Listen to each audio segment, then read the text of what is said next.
Aroma T വിയുടെ എല്ലാ മാന്യ ശ്രോതാക്കൾക്കും വേഗം വരുന്ന കർത്താവായ യേശു ക്രിസ്തുവിന്റെ ധന്യതിരുനാമത്തിൽ വന്ദനത്തെയും സ്വാഗതത്തെയും അറിയിക്കുന്നു. അനുഗ്രഹീതവും മനോഹരവുമായ നല്ല നിമിഷങ്ങൾക്കായി നല്ല ദിവസത്തിനായി ഞാൻ കർത്താവിന് സ്തോത്രം ചെയ്യുന്നു. ഇന്ന് നമ്മുടെ ക്ഷണം സ്വീകരിച്ച് നമ്മോടൊപ്പം ജോയിൻ ചെയ്തിരിക്കുന്നത് കർത്താവിൻ്റെ ദാസി സിസ്റ്റർ സിന്ധു വാമൻ.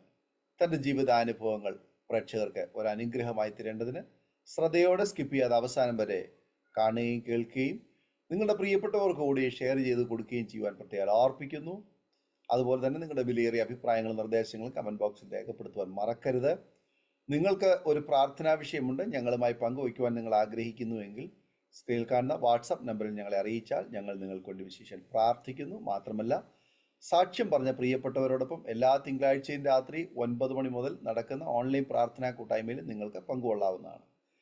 നാം എല്ലാവരും ശ്രദ്ധയോടെ പ്രാർത്ഥനയോടെ ആയിരിക്കുമ്പോൾ കർത്താവിൻ്റെ വിലപ്പെട്ട ദാസി സിസ്റ്റർ സിന്ധു വാമനെ തികഞ്ഞ സ്നേഹത്തോടും ആദരവോടും കൂടി അരോമ ടി വി പ്രേക്ഷകരോടൊപ്പം സമയം ചെലവഴിക്കുന്നതിനായിട്ട് ക്ഷണിച്ചോളും. ദൈവനാമത്തിന് മഹത്വം ഉണ്ടാകട്ടെ. അരോമ ടി വി ചാനലിൽ എനിക്ക് ഇങ്ങനെ ഒരു ദൈവത്തെ സാക്ഷീകരിക്കാനായി ദൈവം തന്ന നല്ല അവസരത്തിനായി നന്ദിയോടെ കർത്താവിനെ സ്തുതിക്കുന്നു, സ്തോത്രം ചെയ്യുന്നു. അതോടൊപ്പം ഈ അവസരം എനിക്ക് ഒരുക്കി തന്ന ഗുജറാത്തിലുള്ള ബഹുമാനപ്പെട്ട പാസ്റ്റർ ഡാനിയലും കുടുംബവും അവരുടെ മിനിസ്ട്രിക്ക് വേണ്ടിയും പ്രാർത്ഥിക്കുന്നു. ദൈവത്തിന്റെ സന്നിധിയിൽ അവരെല്ലാവരും ക്രിസ്തുവിന്റെ സൗരഭ്യവാസനായിരിക്കാൻ ദൈവസന്നിധിയിൽ പ്രാർത്ഥിക്കുന്നു, സ്തുതിക്കുന്നു. എൻ്റെ പേര് സിന്ധു. ഞാൻ തിരുവനന്തപുരം ജില്ലയിലെ ചിറയൻകീഴാണ് എൻ്റെ സ്ഥലം. ഭർത്താവും 2 മക്കളും ഉണ്ട്. ഞങ്ങളൊരു ഹിന്ദു ബാക്ക്ഗ്രൗണ്ടിലുള്ളവരാണ്. കുഞ്ഞിലെ ഹിന്ദു വിശ്വാസത്തിലെല്ലാം ആയിരുന്നു. 5 മക്കളുണ്ട്. ഞങ്ങൾ 5 മക്കളിൽ ഞാനാണ് ഇളയവള്. ഞാൻ UP സ്കൂളിലൊക്കെ പഠിക്കുന്ന സമയത്ത് എൻ്റെ മൂത്ത സിസ്റ്റർ സുലേഹ സിസ്റ്റർ അത് ട്രിവാൻഡ്രത്തുള്ള ഓൾ സെയിൻസ് കോളേജിൽ പഠിച്ചുകൊണ്ടിരിക്കുകയാണ്. അപ്പൊ അവിടെ മാസിനെല്ലാം കടന്നു വരുന്ന ഒരു ഫാദർ ഉണ്ട്, ഫാദർ ഹെർമൻ. ട്രിവാൻഡ്രത്തുള്ള ഒരു മൊണാസ്ട്രിയിൽ നിന്ന് അവിടെ വരും. അദ്ദേഹവുമായിട്ട് എൻ്റെ ചേച്ചി പരിചയപ്പെടുകയും അവർക്ക് അന്നേ ആ ഒരു ക്രിസ്തുവിലൊരു സ്നേഹവും വിശ്വാസവും തോന്നി. ഫാദറുമായിട്ട് പരിചയപ്പെട്ടു. ഫാദർ ഞങ്ങൾ ആ ചേച്ചിയെ ക്ഷണിച്ചിട്ടുണ്ട്. അപ്പൊ ഞങ്ങൾ സഹോദരങ്ങൾ എല്ലാവരും ഞങ്ങൾ ആ മൊണാസ്ട്രി വഴുതക്കാട്, ട്രിവാൻഡ്രം വഴുതക്കാടാണ് മൊണാസ്ട്രി. ഞങ്ങൾ അവിടെ പോവും. ആ നല്ലവനായ അച്ഛൻ ഫ്രഞ്ചിലും ലാറ്റിനിലൊക്കെ അഗാധ പാണ്ഡിത്യമുള്ള ഒരു ഫാദർ. ബുക്സ് എല്ലാം ട്രാൻസ്ലേറ്റ് ചെയ്യും, മലയാളത്തിലോട്ട് ഫ്രഞ്ചിൽ നിന്നും ലാറ്റിൽ നിന്നും. ഞങ്ങളോട് വലിയ സ്നേഹമാണ്. പ്രത്യേകിച്ച് ഞാൻ, എൻ്റെ നേരെ മൂത്ത സിസ്റ്റർ, ഞങ്ങളൊക്കെ കുഞ്ഞുങ്ങളെല്ലാം UP ലെവലിൽ പഠിക്കുന്നതാണ്. വലിയ സ്നേഹം. അവർക്ക് സെന്റ് ജോസഫ് എന്ന് പറഞ്ഞ നല്ലൊരു പ്രസ് അവിടെ ഉണ്ട്. ആ പ്രസ്സിന്ന് ഒത്തിരി ഫോട്ടോസും കാലണ്ടർ എല്ലാം ഞങ്ങൾക്ക് തരും, നല്ല ഫുഡ് തരും. ഞങ്ങളെ വിശ്വാസത്തിൽ ഉറപ്പിച്ചു പോന്നു. അന്ന് അച്ഛൻ പഠിപ്പിച്ച ഒരു പ്രാർത്ഥന ഇന്നും എൻ്റെ മനസ്സിലുണ്ട്. പിതാ സുധാ പവിത്രാത്മ നമോ നമോ നമസ്തുതേ എന്ന് കൂടെ നിങ്ങൾ പറഞ്ഞുകൊണ്ടിരിക്കണം എന്നെല്ലാം പറഞ്ഞു. ആ വിശ്വാസത്തിൽ ഞങ്ങള് കത്തോലിക്ക വിശ്വാസത്തിൽ ഞങ്ങൾ പോയിക്കൊണ്ടിരുന്നു. അതിന് ആ ഫാദറാണ് കാരണക്കാരൻ. അദ്ദേഹം മരണപ്പെട്ടു പോയി. അത് കഴിഞ്ഞു കുറെ നാൾ കഴിഞ്ഞ് എൻ്റെ മൂത്ത സിസ്റ്ററിന്റെ വിവാഹം എല്ലാം കഴിഞ്ഞു. ഭർത്താവിന്റെ കൂടെ പോയി. ആ ഇടയ്ക്ക് ഞങ്ങളുടെ വീട്ടിൽ എൻ്റെ രണ്ടാമത്തെ ഒരു സിസ്റ്റർ ഉണ്ട്, ഒരു ഹോമിയോ ഡോക്ടറാണ്. പുള്ളിക്കാരിക്ക് ദൈവം നല്ല ഉറച്ച ഒരു വിശ്വാസം കൊടുത്തു. ആ സമയത്ത് കോട്ടയത്ത് നിന്ന് ഒരു ഫാമിലി, അവർ ജയിൽ ഇവാഞ്ചലിസ്റ്റുകളാണ്, ഞങ്ങളുടെ ദേശത്ത് കടന്നു വന്നു. അവിടെ ഒരു വിശ്വാസികളും ഇല്ല. ഞങ്ങളെ ഒരു കുടുംബം ഇങ്ങനെ വിശ്വാസത്തിലുണ്ടെന്ന് അറിഞ്ഞ് അദ്ദേഹവും കുടുംബവും ഞങ്ങളുടെ വീട്ടിൽ കടന്നു വന്നു. സ്നേഹ സൗഹൃദത്തിലൊക്കെ ആയി. ഞങ്ങളോട് പറഞ്ഞു ഞങ്ങളുടെ വീട്ടിലൊരു പ്രാർത്ഥന ക്രമീകരിക്കണം. അത് ഞങ്ങൾക്ക് ആദ്യത്തെ ഒരു അനുഭവമാണ്. ഓക്കെ പറഞ്ഞു. ചുറ്റുവട്ടത്തുള്ള എല്ലാവരെയും വിളിച്ചു. ഫ്രൈഡേ തോറും ഞങ്ങളുടെ വീട്ടിൽ നല്ല ഒരു കൂട്ടായ്മ സംഘടിപ്പിക്കുമായിരുന്നു. ഈ കൂട്ടായ്മയിൽ അനേകർ കടന്നു വന്ന്, അന്ന് ഇന്നത്തെ പോലുള്ള പ്രതികൂലങ്ങളും എതിർപ്പുകളും ഒന്നുമില്ല. അനേകർ ക്രിസ്തുവിന്റെ സ്നേഹത്തിലും അവർ പാട്ടും പാടി പ്രാർത്ഥനയിലെല്ലാം പങ്കെടുത്തുകൊണ്ടിരുന്നു. അതിന് രണ്ടാമത്തെ സിസ്റ്ററാണ് അതിന് മെയിനായിട്ട് നിന്നത്. ഞങ്ങളുടെ ഫാദർ അറിയാതെയാണ്, എൻ്റെ അച്ഛൻ അറിയാതെയാണ് ഞങ്ങൾ ആ പ്രെയർ ഗ്രൂപ്പ് അവിടെ നടത്തിക്കൊണ്ടിരുന്നത്. അദ്ദേഹത്തിന് ഇതൊന്നും ഇഷ്ടമല്ല. ഒരു ദിവസം ഞങ്ങൾ ഈ പ്രെയർ നടത്തിക്കൊണ്ടിരുന്ന സമയത്ത് ആരെങ്കിലും പറഞ്ഞു കൊടുത്തതാണോ എന്തോ, എൻ്റെ അച്ഛൻ കയറി വരികയും, അല്ലാത്തൊരു കർക്കശ സ്വഭാവമാണ് എൻ്റെ അച്ഛന്. ആദ്യം ആ ദേവദാസനെയും കുടുംബത്തെയും എൻ്റെ അച്ഛൻ ഒത്തിരി വഴക്കെല്ലാം പറഞ്ഞു. ഇനി മേലെ വീട്ടിൽ കയറി പോകരുതെന്ന് പറഞ്ഞു.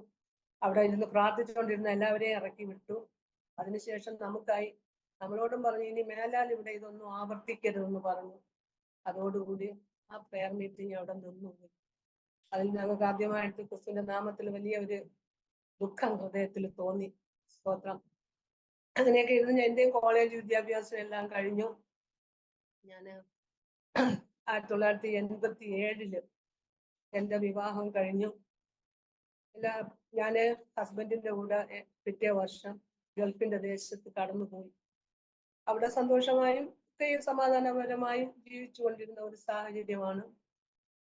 സ്വാഭാവികമായിട്ടും എല്ലാ ദമ്പതികളെയും പോലെ ഞങ്ങൾക്കും കുഞ്ഞുങ്ങൾ ഉണ്ടാകണമെന്നൊരാഗ്രഹം വന്ന് 2 വർഷം കഴിഞ്ഞിട്ടും കുഞ്ഞുങ്ങളൊന്നുമില്ല. അങ്ങനെ അവിടെ ട്രീറ്റ്മെന്റിന് അബുദാബിയിലാണ്, അവിടെ ഒരു ഡോക്ടറിന്റെ ഒരു ഹോസ്പിറ്റലിൽ പോയി. അപ്പോഴേ എന്റെ ജീവിതത്തില് ഞാനൊരു പ്രീ ഡിഗ്രി സമയത്തിയ നാള് തൊട്ട് എനിക്ക് പീരീഡ്സ് ഒന്നും റെഗുലർ അല്ലായിരുന്നു. ഒരിക്കലും നോർമലായിട്ട് എനിക്ക് പീരീഡ്സ് ആവൂല. പഠിക്കുന്ന കാലത്ത് ഞാനത് അത്ര ശ്രദ്ധിച്ചിട്ടില്ല, മൈൻഡ് ചെയ്തിട്ടില്ല എന്നുള്ളതാണ് സത്യം. ഒരു വർഷക്കാലമൊക്കെ ആകുമ്പോഴും ഒരു ടാബ്ലറ്റ് ഉണ്ട്, ചേച്ചി പറഞ്ഞു തരും, അത് വാങ്ങി കഴിച്ചു. അങ്ങനെ പീരീഡ്സ് വരുന്ന ഒരു അനുഭവമേ ജീവിതത്തിലുള്ളായിരുന്നു. അപ്പൊ ഡോക്ടറെ പോയി കണ്ടു, ട്രീറ്റ്മെന്റ് എടുത്തുകൊണ്ടിരിക്കുകയാണ്. അപ്പൊ ഡോക്ടർ പറഞ്ഞു പീരീഡ്സും ഇല്ല, നിങ്ങൾക്ക് ഓവുലേഷനും ഒന്നുമില്ല എന്ന് പറഞ്ഞ് അവിടെ കുറേ നാള് ട്രീറ്റ്മെന്റ് എല്ലാം ചെയ്തിട്ട് ഉപയോഗമൊന്നും വന്നില്ല. അങ്ങനെ ഞാൻ തിരിച്ചിങ്ങി നാട്ടിൽ വന്നു. ഇവിടെ വന്ന് ഒരു ഗൈനക്കോളജിസ്റ്റിനൊക്കെ ഫേമസ് ആയിട്ടുള്ള ഒരു ഗൈനക്കോളജിസ്റ്റിനെ കണ്ടു. അവർ കുറെ നാൾ ട്രീറ്റ്മെന്റ് ചെയ്തിട്ട് പറഞ്ഞു, നിങ്ങൾ ഗ്ലാൻഡ് സംബന്ധമായി എന്തെങ്കിലും പ്രോബ്ലം ആണ്, ഹോർമോൺസ് പ്രോബ്ലം ആണ്, ഒരു എൻഡോക്രൈനോളജിസ്റ്റിനെ പോയി കാണാൻ പറഞ്ഞു. അങ്ങനെ ഞാൻ ട്രിവാൻഡ്രത്തുള്ള ഒരു ഫേമസ് ആയിട്ടുള്ള ഒരു എൻഡോക്രൈനോളജി ഡോക്ടറെ കണ്ടു. പിന്നെ അദ്ദേഹത്തിന്റെ കണക്കായിട്ട് കുറെ ട്രീറ്റ്മെന്റും കാര്യങ്ങളും ഒക്കെ ഇങ്ങനെ കഴിഞ്ഞു പോയി. അവസാനം 1 വർഷമായിട്ടും ഉപയോഗമൊന്നും വന്നില്ല. ഞാൻ വീണ്ടും അവിടെ ട്രിവാൻഡ്രത്ത് തന്നെ ഉള്ള ഒരു പ്രസിദ്ധമായ ഒരു ഇൻഫെർട്ടിലിറ്റി ക്ലിനിക്കിൽ ഞാൻ വീണ്ടും പോയി ട്രീറ്റ്മെന്റ് എല്ലാം ചെയ്തു. ഉപയോഗമൊന്നും വന്നില്ല. അവസാനം അവിടുത്തെ ഡോക്ടർ പറഞ്ഞു ഒരു സർജറി ചെയ്യാമെന്ന് പറഞ്ഞു. പിന്നെ എൻ്റെ യൂട്രസിൽ സിസ്റ്റോ ഫൈബ്രോയിഡ് അങ്ങനെയൊക്കെ ഉണ്ട്, ഓപ്പറേഷൻ വേണമെന്ന് പറഞ്ഞു. അങ്ങനെ ഒരു മേജർ സർജറി അവിടെ ചെയ്തിട്ട് എൻ്റെ അവസ്ഥയ്ക്ക് മാറ്റമൊന്നും വന്നില്ല. ഞാൻ വീണ്ടും ഭർത്താവിൻ്റെ കൂടെ ഗൾഫിന് പോകാൻ തീരുമാനിച്ചപ്പോൾ ഞാൻ ഈ ഡോക്ടറെ പോയി കണ്ടു.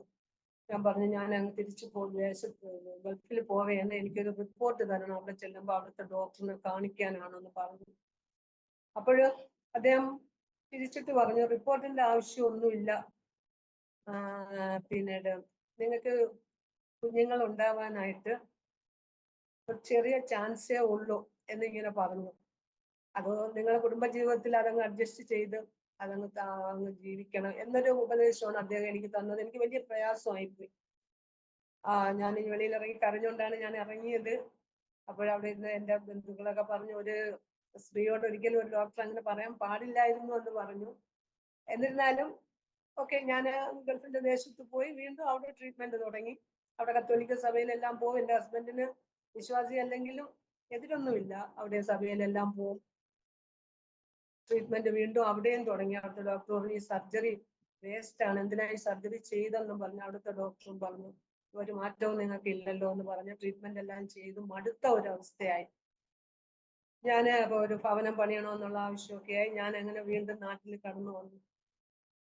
കടന്നു വന്നപ്പോഴും എൻ്റെ മൂത്ത സിസ്റ്റർ സ്നേഹ, ആ ചേച്ചി, ഞങ്ങളെ വിശ്വാസത്തിൽ കൊണ്ടുവന്ന ചേച്ചി ഹസ്ബൻഡിൻ്റെ കൂടെ എല്ലാം ചേർന്ന് നല്ല ഒരു അമ്പല വിശ്വാസിയായിട്ട് അങ്ങ് മാറുന്ന മാത്രമല്ല ഞങ്ങളുടെ വീട്ടിൽ വരുമ്പോഴൊക്കെ പറയും അവിടെ മാതാവിൻ്റെയും യേശുവിൻ്റെ എല്ലാം ഫോട്ടോയുണ്ട്, ഇതെല്ലാം ഇവിടെ നിർത്ത് മാറ്റണം. അപ്പൊ എൻ്റെ രണ്ടാമത്തെ സിസ്റ്ററിന് കുട്ടികളില്ലായിരുന്നു, എനിക്കും കുട്ടികളില്ല. അപ്പൊ ഇതൊക്കെ കുടുംബദേവന്മാരുടെ ശാപമാണ്, സർപ്പശാപമാണ്, നിങ്ങൾ അമ്പലത്തിൽ പോകണം, ആയില്യം ഊട്ടണം എന്നെല്ലാം പറഞ്ഞ് ഈ സിസ്റ്റർ ഞങ്ങൾക്ക് എതിരായി അങ്ങ് നിന്നു. അത് ഞങ്ങൾക്ക് വലിയ വിഷമമായി. ആ ഇടയ്ക്ക് ഞങ്ങളിവിടെ പോട്ട ആശ്രമത്തിൽ മുരിങ്ങൂർ ധ്യാന കേന്ദ്രത്തിൽ ഒരുപാട് പേര് ഇങ്ങനെ പ്രാർത്ഥിക്കാൻ പോവാറുണ്ടായിരുന്നു. അപ്പൊ ഞാനും എൻ്റെ നേരെ മൂത്ത സിസ്റ്ററുണ്ട്, ഞങ്ങൾ പ്ലാൻ ചെയ്തു എങ്ങനെയെങ്കിലും പുള്ളിക്കാരിയും കൂടെ പോകണം. വരാൻ താല്പര്യം കാണിച്ചില്ല, ഒരു അസുഖമൊക്കെ ഉണ്ടായിരുന്നു, അതിനവിടെ പോയാൽ സൗഖ്യം എല്ലാം കിട്ടും എന്നും പറഞ്ഞ് ഞങ്ങൾ ഈ സിസ്റ്ററിനെയും കൊണ്ട് എങ്ങനെയെങ്കിലും മുരിങ്ങൂർ ഡിവൈൻ ധ്യാന കേന്ദ്രത്തിൽ പോയി. 2-3 ദിവസം അവിടെ ഇരുന്നു, പിറുപിറുക്കെ അതൊക്കെ ചെയ്തു. എങ്കിലും അവിടെ വെച്ചു ദൈവം ഞങ്ങളുടെ പ്രാർത്ഥന എല്ലാം കേട്ടു. സഹോദരിയെ ദൈവം തൊട്ടു. നല്ല ഒരു വിശ്വാസിയായിട്ടാണ് മടങ്ങി വന്നത്. ഇതിനിടയിൽ ഞങ്ങൾ അവിടെ പോയി അവിടുത്തെ ഡയറക്ടറുണ്ട്, മുരിങ്ങൂർ ഡിവൈൻ സെന്ററിലെ ഡയറക്ടർ ഫാദർ പനിക്കലിനെ കയറി കണ്ടു. അദ്ദേഹത്തിന് ഞങ്ങളോട് വലിയ കാര്യമായിരുന്നു. വിശേഷങ്ങളെല്ലാം കേട്ടു. മക്കളില്ലാത്ത കാര്യം പറഞ്ഞു. അപ്പോഴും പറഞ്ഞു, നിങ്ങൾക്ക് നിങ്ങളുടെ വിവാഹം കഴിഞ്ഞ ഉടനെ നിങ്ങൾക്ക് മക്കളുണ്ടായാൽ നിങ്ങൾ വിചാരിക്കുക നിങ്ങളുടെ കഴിവ് നിങ്ങളുടെ ആരോഗ്യം ആണെന്ന്. പക്ഷെ വർഷങ്ങൾ കഴിഞ്ഞൊരു കുഞ്ഞുണ്ടാവുമ്പോൾ നിങ്ങൾക്ക് മനസ്സിലാവും ഇത് ദൈവത്തിന്റെ ദാനമാണ് എന്നൊക്കെ പറഞ്ഞ് അദ്ദേഹം അല്ല വചനങ്ങളൊക്കെ പറഞ്ഞു തന്നിട്ട് എന്നോട് ചോദിച്ചു, മോളെ ഞാൻ മമ്മോദിസ മുക്കട്ടെ എന്ന് ചോദിച്ചു, ബാപ്റ്റിസം. ഞാൻ പറഞ്ഞ ഓക്കെ. എനിക്കത് വലിയൊരു അഭിമാനം തോന്നി. കാരണം ധ്യാനകേന്ദ്രത്തിന്റെ ഒരു ഡയറക്ടർ അച്ഛനല്ലേ. ഞാൻ പറഞ്ഞു എനിക്ക് ഇഷ്ടമാണെന്ന് പറഞ്ഞു. അങ്ങനെ മുരിങ്ങൂർ ആ ധ്യാന കേന്ദ്രത്തിൽ വെച്ച് തന്നെ ഫാദർ പനക്കലിന്റെ കയ്യിൽ ഞാനും മമ്മോദിസ എല്ലാം മുങ്ങി. ചേച്ചി വിശ്വാസിയായതാണ് ഏറ്റവും വലിയ സന്തോഷം. ഞങ്ങൾ മടങ്ങി വന്നു. അപ്പൊ ചേച്ചി അന്ന് താമസിക്കുന്നത് നെയ്യാറ്റിൻകരയ്ക്ക് അപ്പുറത്തൊരു സ്ഥലത്താണ്. അവിടെ ചെന്നപ്പോൾ അവിടെ അവരുടെ വീട്ടിനടുത്ത് ഒരു വേർപെട്ട സഭയുണ്ടായിരുന്നു. അപ്പോഴ് പുള്ളിക്കാരി അവിടെ കടന്നു ചെല്ലുകയും അവര് വചനം എല്ലാം പറഞ്ഞു കൊടുത്ത് ആ ഒരു കാത്തലിക്സ് വിശ്വാസത്തിൽ നിന്ന് മാറ്റി ഒരു വേർപെട്ട സഭയിലേക്കിട്ടുള്ള ഒരു ഉപദേശം എല്ലാം കൊടുത്ത് പുള്ളിക്കാരി അത് സ്വീകരിച്ചു. അവിടെ ബാപ്റ്റിസം എല്ലാം സ്വീകരിച്ചു ആ സഭയോട് ചേർന്ന്.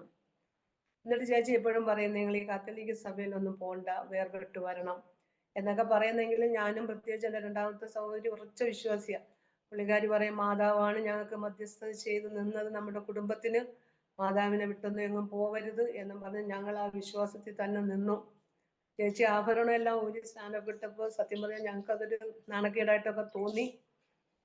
അങ്ങനെ ഇരിക്കുമ്പോൾ ഞങ്ങളുടെ ചെറിയെങ്കിലും തന്നെ എൻ്റെ അച്ഛൻ്റെ സഹോദരി പുള്ളിക്കാരി ഒരു 10-45 വർഷങ്ങൾക്ക് മുമ്പേ വളരെയേറെ കഷ്ടങ്ങളും ദുഃഖങ്ങളും 6 പെൺമക്കള്, ഭർത്താവിനെ കൊണ്ട് ജോലി ഒന്നും ചെയ്യാത്ത ഒരു മനുഷ്യന് ഈ മക്കളെ എങ്ങനെ കല്യാണം കഴിച്ച് വിടുമെന്നുള്ള ഭാരത്താലുള്ള ഈ അമ്മച്ചി അവിടെ ശാർക്കര ഫേമസ് ക്ഷേത്രമുണ്ട്. ആ ക്ഷേത്രത്തിൽ പോയി ഇങ്ങനെ കുമ്പിട്ട് നടക്കുന്ന അവസരത്തിൽ ഒരു ഉൾവിളി പോലെ ഒരു ദിവസം ഒരു ഞായറാഴ്ച രാവിലെ അവർ നടന്ന് ഇങ്ങനെ പോയപ്പോൾ അവിടെ കുറച്ചൊരു 1-1.5 കിലോമീറ്റർ ദൂരം അവിടെ ഒരു ആരാധന ഉണ്ടായിരുന്നു. ഒരു പെന്തക്കോസ്ത് ആരാധനയിൽ ഈ അമ്മച്ചി ചെന്ന് കയറുകയും അവരുടെ ദുഃഖങ്ങളും കാര്യങ്ങൾക്കും എല്ലാം അവിടെ ഇറക്കി വെച്ചു.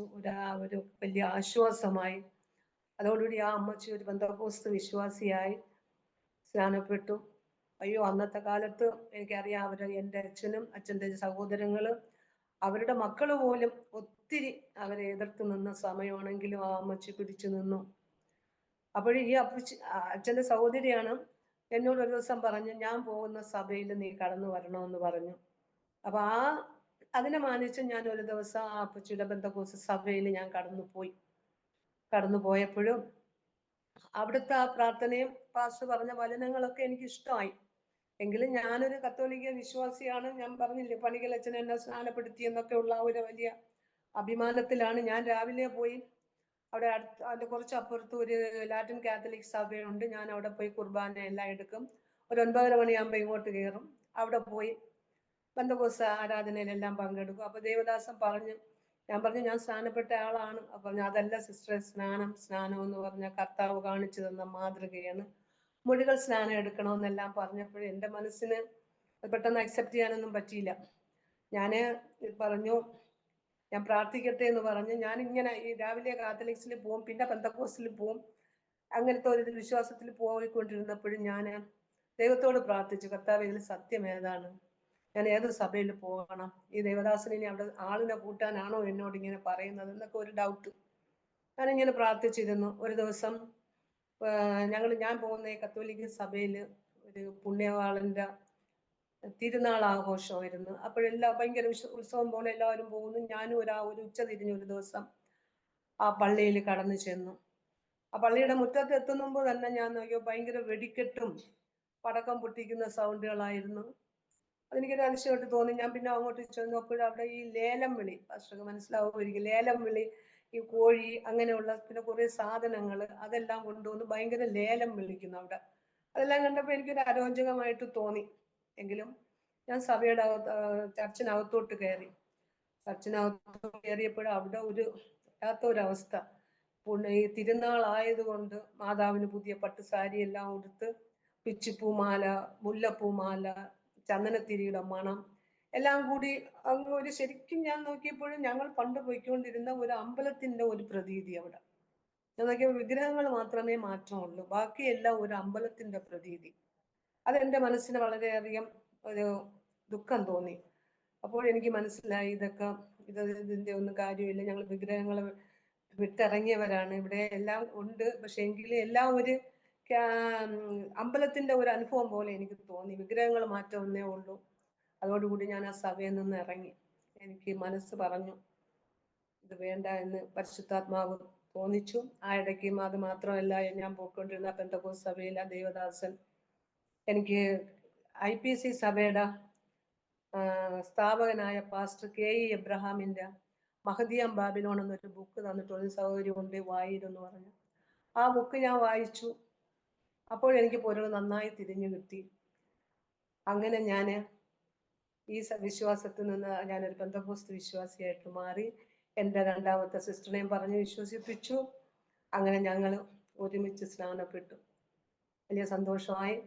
സ്നാനപ്പെട്ടപ്പോഴും എൻ്റെ സിസ്റ്റർ സ്നാനപ്പെട്ട് കുറച്ചു നാൾ കഴിഞ്ഞപ്പോൾ ആ രണ്ടാമത്തെ സിസ്റ്ററിനെ ദൈവം അനുഗ്രഹിച്ചു.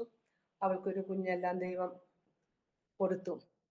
നമ്മുടെ ചേച്ചിമാരുടെ ഹസ്ബൻഡ് ഓരോരുത്തർക്കും വിരോധമായിരുന്നു. പ്രത്യേകം എൻ്റെ മൂത്ത സിസ്റ്ററിന്റെ ഭർത്താവ് വളരെയധികം പ്രതികൂലങ്ങൾ, കെട്ടിയ താലിയും മാലയും എല്ലാം മാറ്റിയെന്നും പറഞ്ഞ് അവിടെ ചെന്ന് ആ പാസ്റ്ററിനെയും കുടുംബത്തെയൊക്കെ ഒത്തിരി ആക്ഷേപിച്ചിട്ടുണ്ട്.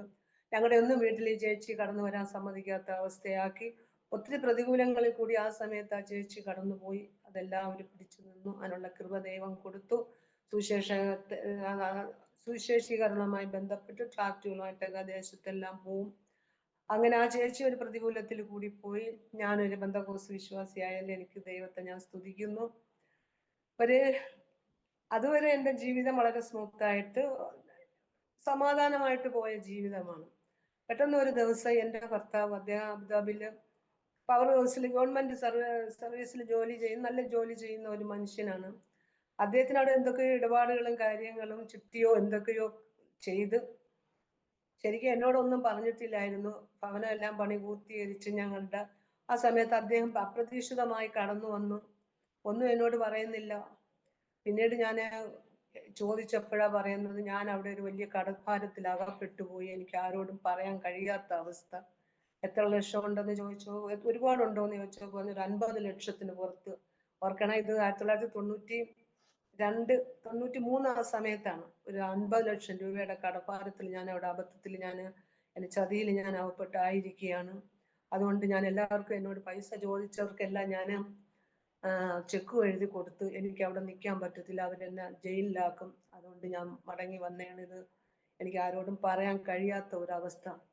സത്യം പറഞ്ഞാല് ഞാൻ തകർന്നു പോയി. ഇത്രയും ലക്ഷം രൂപയുടെ കടം.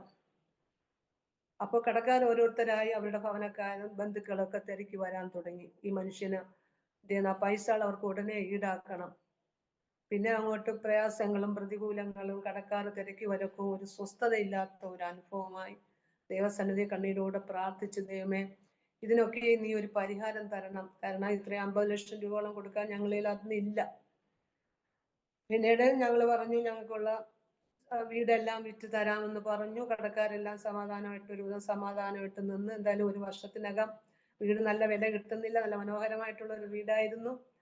എന്നാൽ അതെല്ലാം വിറ്റ് ഒരുവിധം പ്രശ്നങ്ങളെല്ലാം ഒതുക്കിയിട്ട് അങ്ങനെ ഒരു അവസ്ഥയിൽ പോകുന്നതാണ്. ആ തകർച്ചയിൽ ദൈവം എന്നെ കുറച്ച് അങ്ങ് തകർത്തു.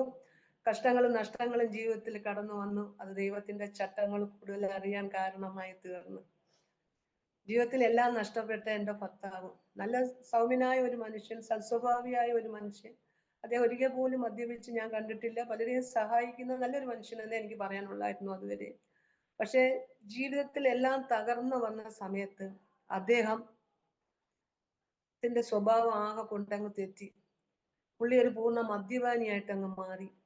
ആകാത്ത കുറെ വലിയ ഫ്രണ്ട്സുകൾ അദ്ദേഹത്തിന് കടന്നു വന്നു. അവരുമായിട്ട് ലൈഫ് അങ്ങ് ആസ്വദിക്കാൻ തുടങ്ങി. ഭവനം വിറ്റു. താമസിക്കുന്ന കുടുംബ വീട്ടിലാണ്. അവിടെ വന്ന് ഭയങ്കര അദ്ദേഹം എത്ര പറഞ്ഞാലും അനുസരിക്കാത്ത രീതിയിലും, പിന്നെ പൈസ കയ്യിലില്ല, അപ്പോൾ മറ്റുള്ളവരെ ഒന്ന് കടം വാങ്ങി തുടങ്ങി, അല്ലെന്നുണ്ടെങ്കിൽ പലിശയ്ക്ക് എടുക്കാൻ തുടങ്ങി. അവരെല്ലാം വന്ന് ശല്യം ചെയ്യാൻ തുടങ്ങി. ഭാര്യയായ എൻ്റെ അടുത്താണ് എല്ലാവരും വരുന്നത്.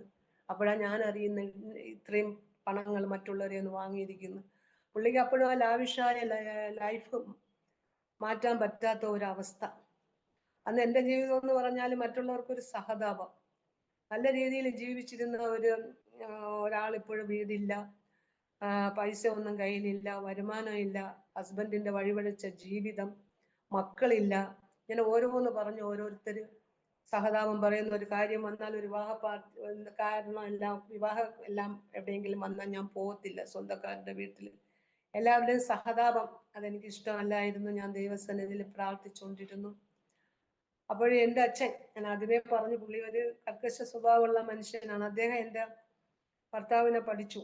എന്നിട്ട് പറഞ്ഞു, ഇവനൊരു അനുഭവം വന്നിട്ടും പഠിക്കാത്ത ഒരു മനുഷ്യനാണ്, ഇനി ഇവനുമായിട്ട് നിനക്കൊരു ജീവിതം ഇനി വേണ്ട. കാരണം ഇവന് ജീവിക്കാൻ അറിഞ്ഞുകൂടാ. ഇപ്പോഴും പണം കടം മേടിച്ചു പലിശക്കെടുത്തും ലാവിഷടിച്ച് മദ്യപിച്ച് ജീവിക്കുന്ന ഈ മനുഷ്യൻ്റെ കൂടെ നിനക്കൊരു ജീവിതം ഇനി വേണ്ട, എല്ലാം നശിച്ചു, വീടും സമ്പത്തും എല്ലാം പോയി എന്ന് പറഞ്ഞ് എൻ്റെ അച്ഛൻ പോയി ഒരു വക്കീലിനെ പോയി കണ്ടു. വക്കീൽ പറഞ്ഞു, ഇങ്ങനെയുള്ള ലൈഫ് ഒട്ടും വേണ്ടെന്ന് എന്നെ വിളിച്ച് ഉപദേശിച്ചു. നമുക്കിത് ഇത് ഡൈവോഴ്സ് ആക്കി തരാം എന്നും പറഞ്ഞ് കുടുംബ കോടതിയിൽ കേസ് ഫയൽ ചെയ്തു. ഞങ്ങളുടെ അച്ഛൻ മരണം വരെ അച്ഛനെ ഞങ്ങൾക്ക് എല്ലാ 5 മക്കൾക്കും ഭയങ്കര ഭയമാണ്. അങ്ങനത്തെ ഒരു സ്വഭാവമാണ്. സ്നേഹമൊന്നും ഒരിക്കലും പുറമേ കാണിക്കാത്ത ഒരു വ്യക്തിയായിരുന്നു. എന്നെ പിടിച്ചുകൊണ്ട് കുടുംബ കോടതിയിൽ പോയി, നെടുമങ്ങാടുള്ള കുടുംബ കോടതിയിൽ കൊണ്ടുപോയി ഇത് ബന്ധം പിരിപ്പിക്കാനായിട്ട്. സത്യം പറഞ്ഞാൽ ഈ ക്രിസ്തുവിന്റെ വിശ്വാസത്തിലുള്ളതുകൊണ്ട് അദ്ദേഹത്തിന് എന്ത് ചെയ്താലും അത് ക്ഷമിക്കാനും സഹിക്കാനും ഉള്ള നല്ലൊരു ഹൃദയം ദൈവം എനിക്ക് തന്നു. പരിശുദ്ധാത്മാവ് എനിക്ക് കൃപ ചെയ്തു. ഞാൻ എല്ലാം സഹിച്ചും ക്ഷമിച്ചും പോവുകയാണ്. അത് എൻ്റെ അച്ഛനത് നന്നായിട്ട് അറിയാം. അതുകൊണ്ട് പറഞ്ഞു, ഈ ബന്ധം ഇനി വേണ്ട എന്നും പറഞ്ഞു. ഞാൻ ആ കോടതിയിൽ ചെന്നപ്പോഴും അവിടുത്തെ അന്തരീക്ഷം എനിക്ക് ഒട്ടും ഇഷ്ടപ്പെട്ടില്ല. അത് ദൈവമക്കൾക്ക് പറ്റിയ ഒരു അന്തരീക്ഷം അല്ല. എൻ്റെ ഹൃദയം വല്ലാതെ നിന്ന് വേദനിച്ചു. ഞാൻ വീട്ടിൽ വന്ന് രാത്രി ദൈവത്തോട് പ്രാർത്ഥിച്ചു, കർത്താവേ, ഈ അവസ്ഥയിൽ കൂടെ ഇനി എന്നെ കടത്തി വിടരുത്. ദൈവം യോജിപ്പിച്ചതാണ് ഈ ബന്ധമെങ്കിൽ മനുഷ്യർ വേർപ്പെടുത്താൻ സമ്മതിക്കരുത്. അങ്ങ് ഉപേക്ഷണ പത്രം വെറുക്കുന്ന ദൈവമാണ്. അതുപോലെ തന്നെ നമ്മള് കൊരിന്ത്യർ ലേഖനം 13 അധ്യായത്തിൽ സ്നേഹത്തെ കുറിച്ച് പറയുന്നുണ്ട്. സ്നേഹം എല്ലാം സഹിക്കും, സ്നേഹം എല്ലാം ക്ഷമിക്കും. ഈ വ്യക്തിയെ ഞാൻ ഡൈവോഴ്സ് ചെയ്യുന്നെന്ന് പറഞ്ഞാൽ അതിനർത്ഥം ഞാൻ ഈ വ്യക്തിയോട് ക്ഷമിക്കുന്നില്ല. ഈ വ്യക്തിയോട് ക്ഷമിക്കാതെ ഡൈവോഴ്സും ചെയ്തിട്ട് ഞാൻ എങ്ങനെ ഒരു പള്ളിയിൽ പോയി ഇരിക്കും? ഞാൻ എങ്ങനെ അവിടുത്തെ കർത്തൃമേശ എടുക്കും? ഇതെല്ലാം എൻ്റെ മനസ്സിനെ ഇങ്ങനെ വളരെയധികം അലട്ടിക്കൊണ്ടിരുന്നു. പക്ഷെ ഇത് എനിക്ക് ആരോടും തുറന്നു പറയാൻ പറ്റിയില്ല. എന്നാലും എൻ്റെ വിശ്വാസികളായ സഹോദരിമാരോട് ഞാനിത് പറഞ്ഞു. ഈ ഡൈവോഴ്സിന് ഞാൻ അച്ഛൻ്റെ വാക്ക് കേട്ട് പോകത്തില്ല. പിന്നെ ഞാൻ എങ്ങനെ പള്ളിയിൽ കയറും, കർത്തൃമേശ എടുക്കും? അദ്ദേഹത്തോട് ക്ഷമിക്കാതിരുന്നാൽ 70 വട്ടം ക്ഷമിക്കാൻ പറഞ്ഞ കർത്താവിന്റെ വചനം എന്നിൽ ഇല്ലാതെ, അതുകൊണ്ട് ഞാൻ ഇനി അച്ഛൻ പറയുന്ന വാക്ക് കേൾക്കത്തില്ല എന്നും പറഞ്ഞ് ഞാൻ അദ്ദേഹത്തോടൊപ്പം വീണ്ടും അങ്ങ് പോയി. അയ്യോ, ഇതെന്റെ അച്ഛന് ഭയങ്കര ദേഷ്യമായി. അദ്ദേഹം പറഞ്ഞു, എൻ്റെ മുഖത്ത് നോക്കി പറഞ്ഞു, നീ അനുഭവിക്കും, നീ തെണ്ടി തിരിഞ്ഞ് എൻ്റെ അടുത്ത് വരും, അല്ലെന്നുണ്ടെങ്കിൽ നീ ആത്മഹത്യ ചെയ്യും ഇനി ഇവനുമായിട്ടുള്ള ജീവിതം നയിച്ചാൽ എന്ന് എൻ്റെ അച്ഛൻ ശാപം പോലെ എന്നോട് പറഞ്ഞു. എനിക്ക് നാട്ടിലെ ജീവിതം അങ്ങ് മടുത്തു. ഞാൻ ഒരു ദിവസം സന്ധ്യയ്ക്ക് എൻ്റെ സർട്ടിഫിക്കറ്റ് എടുക്കാനായിട്ട് ഞാൻ വീട്ടിൽ ചെന്ന്, സന്ധ്യാസമയം കഴിഞ്ഞു. ചെന്നപ്പോൾ അദ്ദേഹം, എൻ്റെ അച്ഛൻ എന്നെ വീട്ടിൽ നിന്ന് ഓടിച്ചു. നീ എന്തിനിവിടെ വന്ന്? നിന്നെ ഞാൻ ഇവിടെ കയറ്റത്തില്ല, നീ എൻ്റെ മകളല്ലെന്നൊക്കെ പറഞ്ഞു. അമ്മ പറഞ്ഞു, രാത്രി സന്ധ്യയായി അവൾ എവിടെ പോകും? അതൊന്നും എനിക്ക് അറിയണ്ടെന്ന് പറഞ്ഞു എൻ്റെ അച്ഛൻ കഥ കടച്ച അവസ്ഥ. അതൊക്കെ ഹൃദയത്തിൽ വല്ലാത്ത വേദനയായി. അപ്പോൾ ഞാനെന്ന് പ്രാർത്ഥിച്ചു, ദൈവമേ, എനിക്ക് ഈ നാട്ടിൽ നിന്ന് എങ്ങാട്ടെങ്കിലും പോകണം. ആ മനുഷ്യന് സ്വഭാവത്തിന് ഒരു വ്യത്യാസവും ഇല്ല. ലോഡ്ജിലൊക്കെയാണ് കൂടുതൽ നാളും താമസം. അങ്ങനെ പോകുന്ന ഒരവസ്ഥ. അപ്പൊ അദ്ദേഹത്തിന്റെ സമ്മതത്തോടു കൂടി തന്നെയാണ് ഞാൻ ഒരു ബൈബിൾ കോളേജിൽ പോയി ചേരാൻ തീരുമാനിച്ചു. ഞാൻ എൻ്റെ പാസ്റ്ററോട് പറഞ്ഞു, പാസ്റ്റർ, എനിക്ക് ഈ ദേശത്തുനിന്ന് പോകണം, എനിക്ക് വചനം കൂടുതൽ പഠിക്കണം, എനിക്ക് അങ്ങനെയുള്ള ഒരു രീതിയിൽ എനിക്ക് പാസ്റ്റർ എവിടെയെങ്കിലും എന്നെ കൊണ്ടാക്കണമെന്ന് പറഞ്ഞു. എൻ്റെ വിശ്വാസി സഹോദരങ്ങൾ അതിനെതിരൊന്നും നിന്നില്ല. അങ്ങനെ ഞാൻ 1998 ആ സമയത്ത് ഞാൻ തിരുവല്ല ഉള്ള ഒരു ബൈബിൾ കോളേജിൽ എന്നെ പാസ്റ്ററും എൻ്റെ മൂത്ത സിസ്റ്ററും എല്ലാവരും കൂടി കൊണ്ടാക്കി. എനിക്ക് അവിടെ ചെന്നപ്പോൾ വലിയൊരു ആശ്വാസമായിരുന്നു. എല്ലാം നഷ്ടപ്പെട്ടവളായാണ് ഞാൻ അവിടെ ചെല്ലുന്നത്. എൻ്റെ കൂടെ ഉള്ളവരെല്ലാം ജൂനിയർ, എന്നെക്കാട്ടും ഒത്തിരി ജൂനിയർ ആയിട്ടുള്ള കുട്ടികളാണ് അവിടെ പഠിക്കുന്നത്. എന്റെ ദുഃഖങ്ങൾ പറയാൻ അവിടെ ആരുമില്ല, എങ്കിലും ഒരു സിസ്റ്റർ അവിടെ ഉണ്ടായിരുന്നു, ഒരു വിവാഹം എല്ലാം കഴിഞ്ഞ ഒരു സഹോദരി ചെന്നിത്തലയുള്ള. ഞാൻ അവരോട് മാത്രമേ എൻ്റെ പ്രശ്നങ്ങൾ പറഞ്ഞ്, നമ്മുടെ സഭയിൽ ഒരു പാസ്റ്റർ ഉണ്ടായിരുന്നു, ഹയർ സ്റ്റഡിക്ക് വന്നതാണ്. ആ പാസ്റ്ററിനോട് ഞാൻ എൻ്റെ ദുഃഖങ്ങളും എൻ്റെ ഈ അവസ്ഥകളെല്ലാം പറഞ്ഞു. അപ്പോൾ ആ സഹോദരി എന്നോട് പറഞ്ഞു, പ്രാർത്ഥിക്കും, ദൈവം എല്ലാത്തിനും ഒരു വഴി തരഞ്ഞു. മക്കളില്ലായ്മ. അപ്പൊ എൻ്റെ ഹസ്ബൻഡ് ഇങ്ങനെ തെറ്റി നടക്കുമ്പോൾ അദ്ദേഹത്തിന്റെ വീട്ടുകാർ പറയും, അവന് കുഞ്ഞുങ്ങളൊന്നും ഇല്ലല്ലോ, അതൊക്കെയാണ് അവന്റെ ജീവിതത്തിന്റെ തകർച്ച എന്നൊക്കെ പറഞ്ഞ് എൻ്റെ ആ മക്കളില്ലായ്മ അവര് പറയുമായിരുന്നു. സ്വാഭാവികമായിട്ടും അവർ പറയും. അങ്ങനെ ഞാൻ അവിടെ ആ ബൈബിൾ കോളേജിൽ കുറച്ച് നാൾ പോയിക്കൊണ്ടിരുന്നപ്പോഴും ഞാനവിടെ കുറെ ബുക്സുകൾ, ലോകപ്രസിദ്ധരായ ദേവദാസന്മാരുടെ ബുക്കുകളൊക്കെ അവിടെ ഉണ്ട്. അതെല്ലാം ഞാൻ എടുത്തു വായിക്കാൻ തുടങ്ങി. വായിച്ചു വന്നപ്പോൾ എനിക്ക് നല്ല ഒരു ആശ്വാസം കിട്ടി. തകർച്ചയാണെങ്കിലും എനിക്ക് അതിൽ ആശ്വാസമുണ്ട്. അങ്ങനെ ഇരുന്നപ്പോഴും അവിടുത്തെ ഈ ആരാധന നല്ല ആരാധന തന്നെയാണ്. അപ്പോഴ് എൻ്റെ മനസ്സ് പറഞ്ഞു, ഞങ്ങളുടെ അവയവങ്ങളെ സൃഷ്ടിച്ചവൻ ദൈവമാണ്. ഡോക്ടർമാരൊക്കെ ഇത് ശരിയാക്കാൻ കഴിഞ്ഞില്ലെങ്കിൽ സൃഷ്ടാവിന് ഇത് ശരിയാക്കാൻ കഴിയും എന്നൊരു വിശ്വാസം എൻ്റെ മനസ്സിൽ വന്നു. ഞാൻ ഈ ആരാധന സമയത്തെല്ലാം അടിവയറ്റിൽ കൈവച്ചു പ്രാർത്ഥിച്ചു, ദൈവമേ നീ എനിക്ക് സൗഖ്യം തരണം. എൻ്റെ ഈ മക്കളില്ലായ്മയൊക്കെ ഇന്ന് പലരും ഒരു ചോദ്യചിഹ്നമായിട്ട്, ഭർത്താവിൻ്റെ ജീവിതത്തിന് തന്നെ അതൊക്കെ ഒരു തകർച്ചയ്ക്ക് ഒരു റീസൺ എന്ന് എല്ലാവരും പറയുന്നു. ഞാനിങ്ങനെ അടിവയറ്റി കൈവച്ച് വിശ്വാസത്തോടെ പ്രാർത്ഥിച്ചു. എന്നെ അത്ഭുതപ്പെടുത്തിക്കൊണ്ട് പിറ്റേ ദിവസം തന്നെ ഞാൻ പീരീഡ്സ് എനിക്ക് ആയി. ഞാൻ വർഷങ്ങളായി മരുന്നെടുക്കാതെ എനിക്ക് പീരീഡ്സ് വരാറില്ലായിരുന്നു. ഞാൻ നോർമലായിട്ട് പീരീഡ്സ് ആയി. അതെന്റെ വിശ്വാസം വീണ്ടും വർദ്ധിപ്പിച്ചു തന്നു. അപ്പോഴെനിക്ക് മനസ്സിലായി, കർത്താവ് ഇനിയും അത്ഭുതങ്ങൾ എൻ്റെ ജീവിതത്തിൽ ചെയ്യും. വചനം ഒരുപാട് വായിച്ചു. എനിക്ക് ഇഷ്ടമുള്ള ഒരു പുസ്തകമാണ് ആവർത്തന പുസ്തകം. അതിങ്ങനെ വായിച്ചുകൊണ്ടിരുന്നപ്പോഴും എൻ്റെ കൽപ്പനകളെ പാലിക്കുന്നവളിൽ വന്ധ്യയും വന്ധ്യനും നിന്നിലോ നിന്റെ നാൽക്കാലികളിലോ ഉണ്ടാകില്ലെന്നുള്ള വചനം. സങ്കീർത്തനക്കാരൻ പറയുന്നു, മച്ചിയായവളെ മക്കളുടെ അമ്മയായി ഭവനത്തിൽ വസിപ്പിക്കുന്നതായ ദൈവം. ഇങ്ങനെയുള്ള എല്ലാ വചനങ്ങളും വീണ്ടും തിമോഥെയോസിന്റെ ലേഖനത്തിൽ പറയുന്ന, നീ വിശ്വാസത്തിലും വിശുദ്ധിയിലും സ്നേഹത്തിലും നിലനിൽക്കുന്നുവെങ്കിൽ നീ മക്കളെ പ്രസവിച്ചു രക്ഷ പ്രാപിക്കും. ഈ വചനങ്ങളെല്ലാം എൻ്റെ ഹൃദയത്തിൽ ക്രിയ ചെയ്യാൻ തുടങ്ങി. എൻ്റെ വിശ്വാസം ഒന്ന് വർദ്ധിച്ചു. ഞാൻ നാട്ടിൽ 2 ആഴ്ച കൂടുമ്പോഴെല്ലാം ഞാൻ നാട്ടിൽ വരും. എൻ്റെ സിസ്റ്ററിന്റെ വീട്ടിലാണ് ഞാൻ വരുന്നത്. അപ്പൊ അദ്ദേഹത്തോട് ഞാൻ പറഞ്ഞു, എനിക്കെന്തായാലും നല്ലൊരു വിശ്വാസം കിട്ടി, എൻ്റെ ദൈവം എനിക്ക് കുഞ്ഞുങ്ങളെ തരുമെന്ന് ഞാൻ പറഞ്ഞു. അപ്പോഴും സാറ ചിരിച്ചതുപോലെ അദ്ദേഹം ചിരിച്ചു. ഞാൻ ദൈവത്തോട് പ്രാർത്ഥിച്ചു, ദൈവമേ എൻ്റെ നിന്ന നീ മാറ്റി തരണം. അന്ന് ഭർത്താവിൻ്റെ ആൾക്കാർ പറയും, ഒരു കുഞ്ഞിനെ എടുത്ത് വളർത്തുന്നവരെ പറഞ്ഞിട്ടുണ്ട്.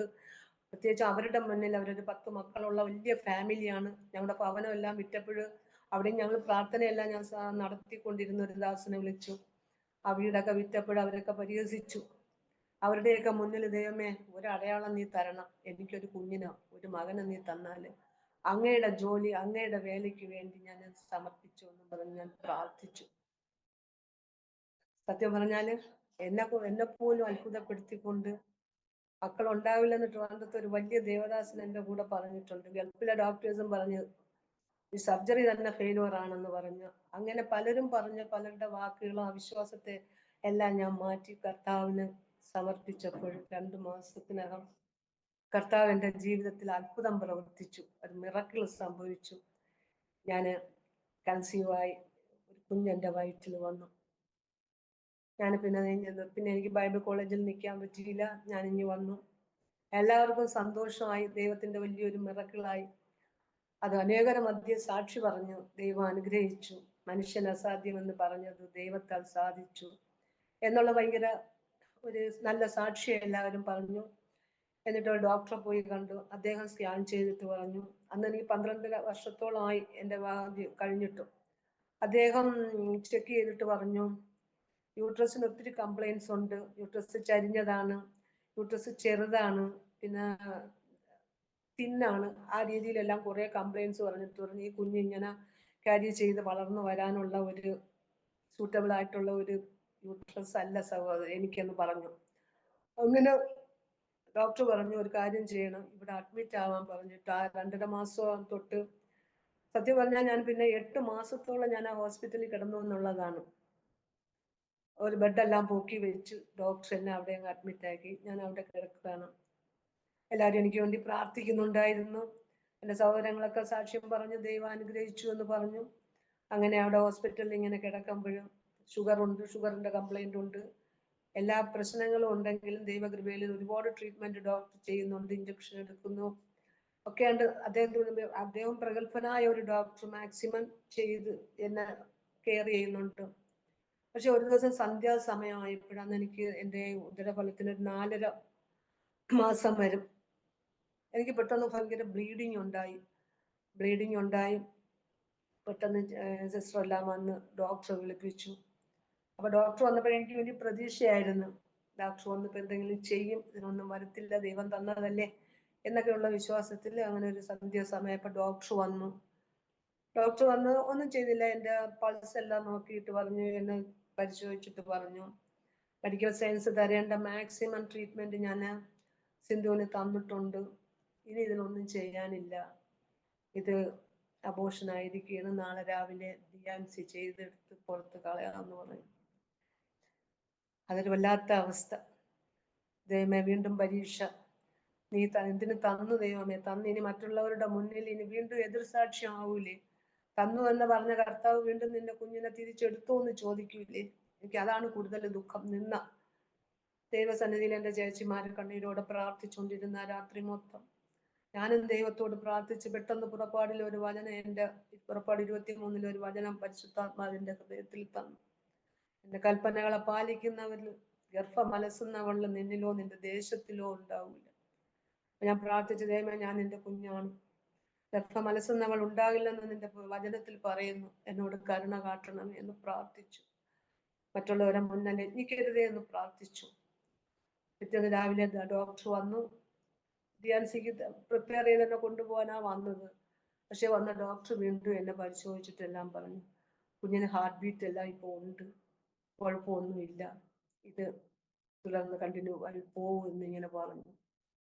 ഈ ദൈവത്തിന്റെ ആ ഒരു വലിയ അത്ഭുതം, ദൈവം ജീവിതത്തിൽ ചെയ്ത ആ മിറക്കിൾ എനിക്കൊരിക്കലും അത് മറക്കാൻ പറ്റത്തില്ല. ആ സംഭവം ഞാൻ ഇപ്പോഴും ഓർത്ത് ദൈവത്തെ സ്തുതിക്കാനുണ്ട്. ഞാൻ നവംബർ മാസം അഡ്മിറ്റായി, ഞാൻ ജൂൺ മാസം വരെ ഹോസ്പിറ്റലൈസ്ഡ് ആയിരുന്നു. ഞാൻ പ്രാർത്ഥിച്ചതുപോലെ തന്നെ ദൈവം ഒരു മകനെ എനിക്ക് തന്നു. അവന് സാമൂൽ എന്ന് ഞാൻ പേരും ഇട്ടു. കുഞ്ഞിനെ കൊണ്ട് ഭവനത്തിലേക്ക് ആയി, സന്തോഷമായി. ദൈവം ഒരു കുഞ്ഞിനെ തന്നല്ലോ. അത് പലരുടെയും മധ്യ സാക്ഷ്യം പറഞ്ഞു, പല സഭകളിലും ഞാൻ എൻ്റെ കുഞ്ഞിനെ കൊണ്ടുപോയി സാക്ഷ്യം പറഞ്ഞു. അങ്ങനെ ഇരുന്നു. കുഞ്ഞിനെ ഏകദേശം 1 വർഷമൊക്കെ ആവാറായപ്പോൾ ഭർത്താവിനോട് പറഞ്ഞു, ഒരു ചെറിയ മാറ്റമൊക്കെ വന്ന്, ഇനി ഒന്നുകൂടി ഗൾഫിന്റെ ദേശത്ത് കടന്നു പോയി ജോലിയിലെല്ലാം കയറണം, ഇനി ഒരു വീട് വേണം, ഒരു കുഞ്ഞായി എല്ലാം വേണമെന്നും പറഞ്ഞ് അദ്ദേഹത്തിന് വീണ്ടും ഗൾഫിന്റെ ദേശത്തോട്ട് പറഞ്ഞു വിട്ടു. ഞാൻ മോനുമായിട്ട് ഞങ്ങളുടെ കുടുംബ വീട്ടിൽ താമസിക്കുകയാണ്. അന്ന് ഞങ്ങളുടെ അച്ഛൻ മൂത്ത സിസ്റ്ററിന്റെ വീട്ടിലാണ്, സുഖമൊന്നും ഇല്ലാത്തത് കൊണ്ട് ഞങ്ങൾ അവിടെ വീണ്ടും ഒരു പണ്ടത്തെ പോലെ നല്ലൊരു പ്രയർ മീറ്റിംഗ് അവിടെ സ്റ്റാർട്ട് ചെയ്തു. അനേകർ ദേശത്തു നിന്ന് കടന്നു വന്നു. വീണ്ടും പഴയതുപോലെ പ്രാർത്ഥന തുടങ്ങി. ഞങ്ങളുടെ വീട്ടിനടുത്തുള്ള ഒരു IPC പാസ്റ്റർ അവിടെ കടന്നു വന്നു. ഒരാഴ്ചയിൽ ഒരു ദിവസം അവിടെ നല്ല പ്രയർ നടന്നു. പലരും സ്നാനപ്പെട്ടു. ഞങ്ങളുടെ അയൽക്കാരെല്ലാം വിശ്വാസികളായി. അതിൽ എനിക്ക് വലിയ സന്തോഷം തോന്നി. സ്നാനപ്പെട്ടവരെല്ലാം വൈകുന്നേരം വീട്ടിൽ കടന്നു വന്നു. ഞങ്ങൾ സന്ധ്യാപ്രാർത്ഥനയെല്ലാം ഞങ്ങളുടെ ഭവനത്തിൽ നടത്തുമായിരുന്നു. അങ്ങനെ ഇരുന്നപ്പോൾ വീണ്ടും ആ പൈശാചികന്റേതായ ആ ഒരു പ്രവർത്തനം തന്നെയാണ്. അവിടുത്തെ RSSകാരും ഉണ്ടെന്ന് എഴുന്നേറ്റ് ആദ്യം എൻ്റെ അടുത്ത് വന്ന് പറഞ്ഞു, ഇവിടെ ഇത് പറ്റില്ല, മതമാറ്റമാണ് ഇവിടെ നടക്കുന്നത്. കാരണം ഈ വന്ന RSSകാരുടെ പല ബന്ധുക്കളും ഇവിടെ വന്ന് വിശ്വാസികളായി. അവരമ്പലത്തിൽ പോകുന്നില്ല, ഞങ്ങൾ പ്രസാദം കൊണ്ടുവന്നാൽ അവർ കഴിക്കുന്നില്ല. ഇതെല്ലാം ഈ ചേച്ചി നിമിത്തമാണ്. അതുകൊണ്ട് ഇനി ഇവിടെ പറ്റൂല, ഇവരെ ആരെയും നിങ്ങൾ എവിടെയോ പൊയ്ക്കോ, പക്ഷെ ഇവിടെ ആരെയും കയറ്റി പ്രാർത്ഥിക്കാൻ പറ്റത്തില്ല എന്നൊരു അപ്പൊ എനിക്ക് പരിചയമുള്ള പിള്ളേരാണ് അവര്. അതുകൊണ്ട് എൻ്റെ മുമ്പ് അവർക്ക് വലുതായിട്ട് എന്നെ ഒന്നും പറയാൻ വയ്യ. എങ്കിലും പ്രാർത്ഥന വയ്ക്കരുതെന്ന് പറഞ്ഞു. ഞങ്ങൾ വീണ്ടും അവിടെ കണ്ടിന്യൂ ചെയ്തു. പക്ഷേ എങ്കിൽ ഇവര് പിന്നീട് അവിടെ പ്രാർത്ഥിക്കാൻ വന്ന ദേവദാസന് ഞങ്ങൾ അങ്ങ് വരുന്ന വഴിയിൽ തടഞ്ഞു നിർത്തി, ഇനി എൻ്റെ വീട്ടിൽ കയറുകയാണെങ്കിൽ കാല് വെട്ടും കൈ വെട്ടും എന്നെല്ലാം പറഞ്ഞ് ഭീഷണിപ്പെടുത്തി. ഇടുക്കിയിലുള്ള ഒരു ദേവദാസനായിരുന്നു. അദ്ദേഹത്തെ തിരിച്ചോടിച്ചു. അദ്ദേഹം വിളിച്ചു പറഞ്ഞു, ഇനി വരത്തില്ല സഹോദരി, RSSകാർ ഒരുപാട് ഭീഷണിപ്പെടുത്തി. അതോടുകൂടി ഞങ്ങളുടെ വീട്ടിൽ ആ പ്രാർത്ഥന കൂട്ടായ്മ വീണ്ടും നിന്നുപോയി. എങ്കിലും അടുത്തൊക്കെ ഉള്ള ഒരു സന്ധ്യാസമയത്തൊക്കെ വന്നിരുന്ന് പ്രാർത്ഥിക്കുമായിരുന്നു. ആ പ്രാർത്ഥനാ ലൈഫ് അവിടെ മുടങ്ങിയപ്പോഴും വീണ്ടും എൻ്റെ ഹൃദയത്തിൽ ഒരു ചിന്ത വന്നു, എൻ്റെ മുടങ്ങിക്കിടന്ന ബൈബിൾ സ്റ്റഡി അത് വീണ്ടും എനിക്ക് തുടരണം എന്നൊരു ചിന്ത ദൈവം മനസ്സിൽ തന്നു. അപ്പോൾ ഞങ്ങൾക്ക് പരിചയമുള്ള വേറെ സുലേഖ സിസ്റ്ററൊക്കെ ചെറിയൻകീഴ് അവരെല്ലാം ചെറിയൻകീഴ് താമസത്തിന് വന്നു. അവിടെ ചർച്ചിലെ ഒരു പാസ്റ്ററിന്റെ മകന് ബാംഗ്ലൂരിനടുത്ത് ഹുസൂർ ഏഷ്യൻ ക്രിസ്ത്യൻ അക്കാഡമി എന്ന് പറയുന്ന അവിടെ MTH പഠിക്കുകയാണ്. അപ്പൊ എന്നോട് പറഞ്ഞു, ആന്റി അവിടെ വാ. അവിടെ വന്ന് മോനുണ്ട്, മോന് 3-3.5 വയസ്സായി. സാരമില്ല ആന്റി അവിടെ വാന്ന് പറഞ്ഞു. ഞാനങ്ങനെ എൻ്റെ കുഞ്ഞിനെയും കൊണ്ട് പ്രാർത്ഥിച്ചു. ഈ ഹുസൂറുള്ള ഏഷ്യൻ ക്രിസ്ത്യൻ അക്കാഡമിയിൽ പോയി അവിടെ മാസ്റ്റർ ലെവലിൽ ബൈബിൾ പഠിക്കാൻ ദൈവം എനിക്ക് അവസരം തന്നു. കേരളത്തിന് പുറത്തും ഇന്ത്യക്ക് പുറത്തുമുള്ള അനേകരായിരുന്നു എൻ്റെ ക്ലാസ്മേറ്റുകൾ. അവരുമായിട്ടൊക്കെ നല്ല സൗഹൃദം പുലർത്തി. ഞാനൊരു കുഞ്ഞുമായിട്ട് അവിടെ പഠിക്കാൻ ചെന്നതുകൊണ്ട് എല്ലാവർക്കും എന്നോട് വലിയ സ്നേഹവും കരുതലും ആയിരുന്നു. ടീച്ചേഴ്സിനെല്ലാം വലിയ സ്നേഹമായിരുന്നു. എൻ്റെ മകൻ അവിടെ നല്ലൊരു ഇന്റർനാഷണൽ ലെവലിലുള്ള സ്കൂളുണ്ട് അവിടെ. എൻ്റെ മകനെ ഞാൻ അവിടെ പഠിപ്പിച്ചു. അങ്ങനെയൊക്കെ ഇരുന്ന് അവിടെ നിന്ന് നല്ല സിലബസ് ഒക്കെ ഒത്തിരി ടഫായിരുന്നെങ്കിലും ദൈവത്തിന്റെ കൃപയിൽ എല്ലാം ഞാൻ പാസ്സായി. ഞാൻ ഗ്രാജുവേറ്റ് ചെയ്തു. അവിടെ നിന്ന് ഇറങ്ങിയപ്പോഴും സുവിശേഷ വേലയോട് തന്നെയുള്ള താല്പര്യം തന്നെയാണ്. ഈ സമയത്ത് എൻ്റെ ഭർത്താവ് ഗൾഫിൽ സഭയിലൊക്കെ കടന്നു പോകുന്നുണ്ട്, വിശ്വാസത്തിലൊക്കെ നിൽക്കുന്നുണ്ട്. അങ്ങനത്തെ ഒരു അവസ്ഥയാണ്. അപ്പോഴെൻ്റെ മൂത്ത സിസ്റ്ററിന്റെ ഭർത്താവ് കുറെ പ്രശ്നങ്ങളൊക്കെ ഉണ്ടാക്കിയാലും ദൈവം അദ്ദേഹത്തെ പിടിച്ചു. എൻ്റെ രണ്ടാമത്തെ ചേച്ചിയുടെ ഹസ്ബൻഡിനെ ദൈവം പിടിച്ചു. എല്ലാവരും സ്ഥാനപ്പെട്ടു. അപ്പൊ ആ സിസ്റ്ററിന്റെ ആ ചേട്ടന്റെ പരിചയത്തിലുള്ള ഒരു ദേവദാസനുണ്ട്, ഒരു പക്ഷേ കേട്ട് കാണുമായിരിക്കും. പോൾ മലേഡി എന്നും പറഞ്ഞൊരു ദേവദാസനുണ്ട്. അദ്ദേഹം നോർത്ത് ഇന്ത്യയിലാണ് സുവിശേഷ വേല ചെയ്യുന്നത്.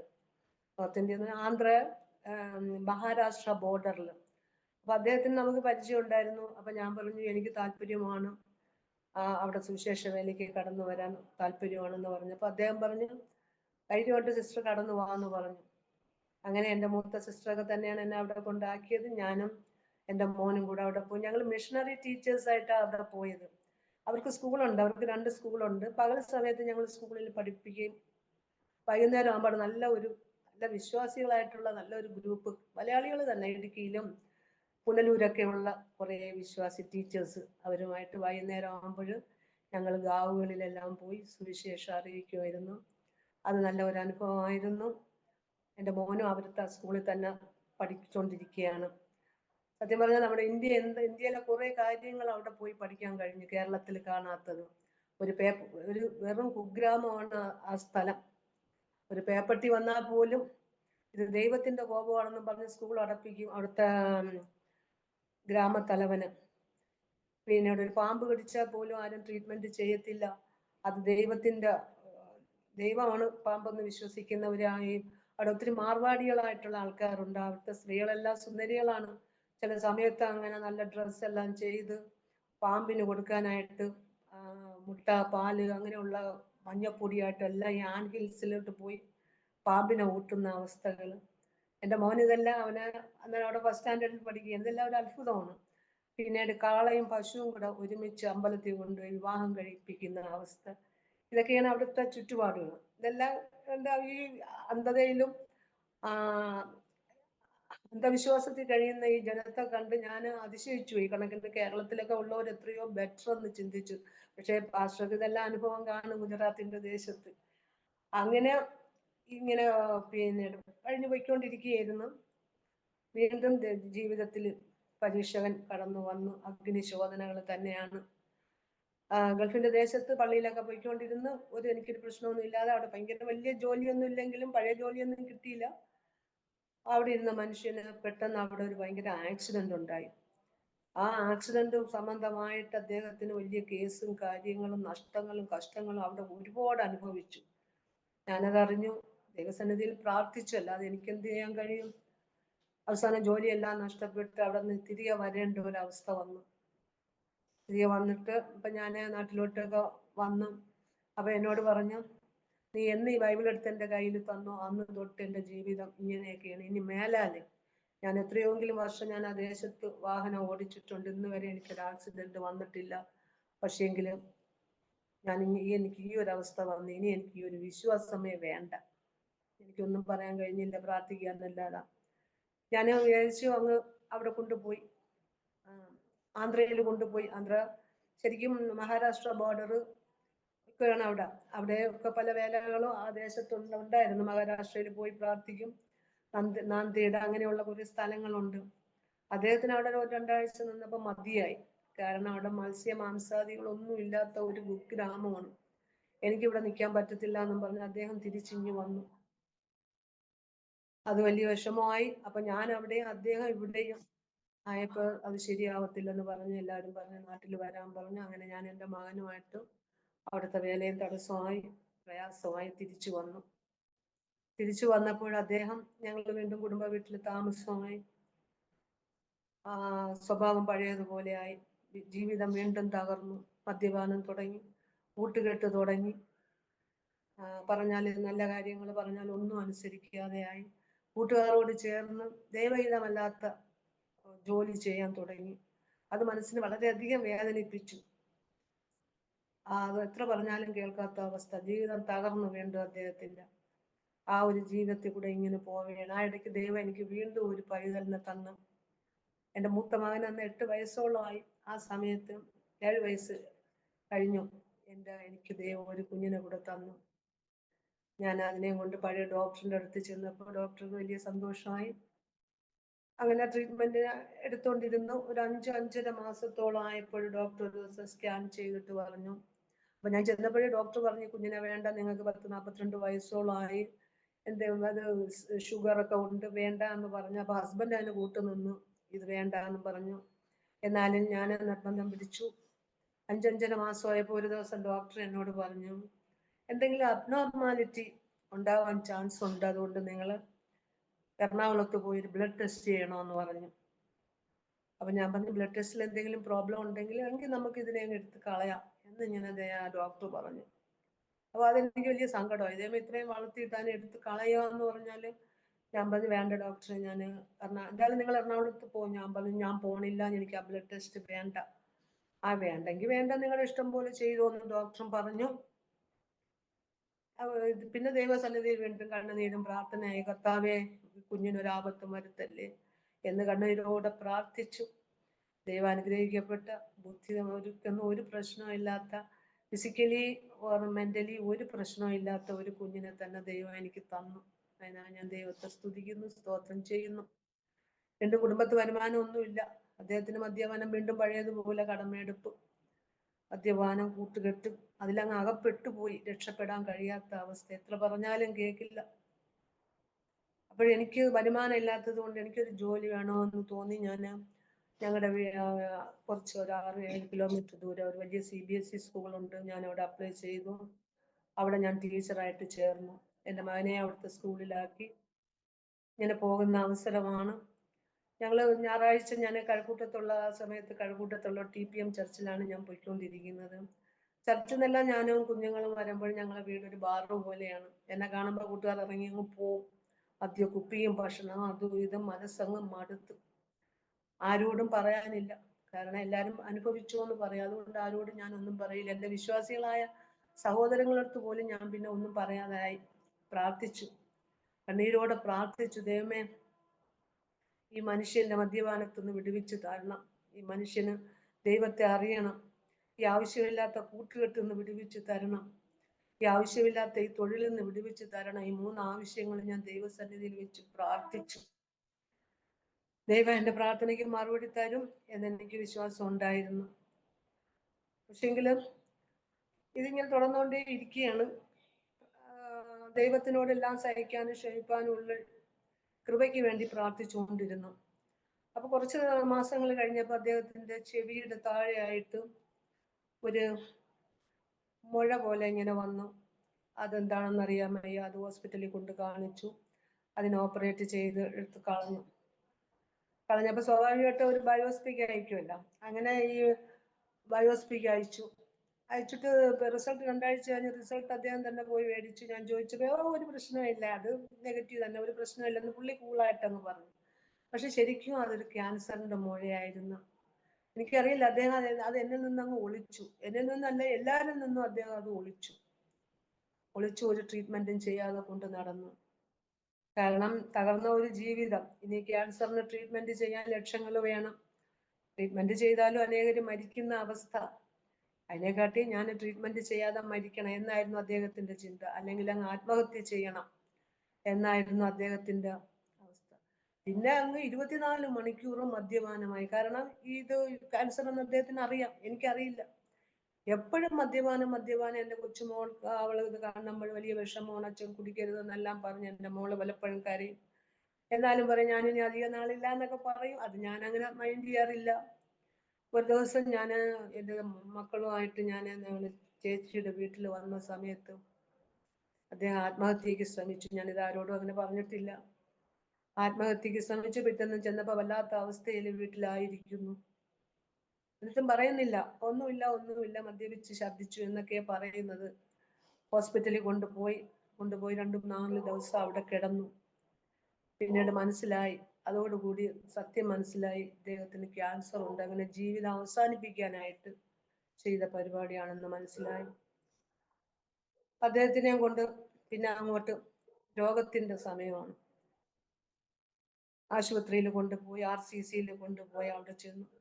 അവിടെ ചെന്ന് ഡോക്ടറോട് വിവരമെല്ലാം പറഞ്ഞു. അപ്പോൾ ഡോക്ടർ 1.5 വർഷമായി വ്യക്തി ക്യാൻസർ അറിഞ്ഞിട്ട് ട്രീറ്റ്മെന്റ് ചെയ്യാതിരുന്ന അവസ്ഥ.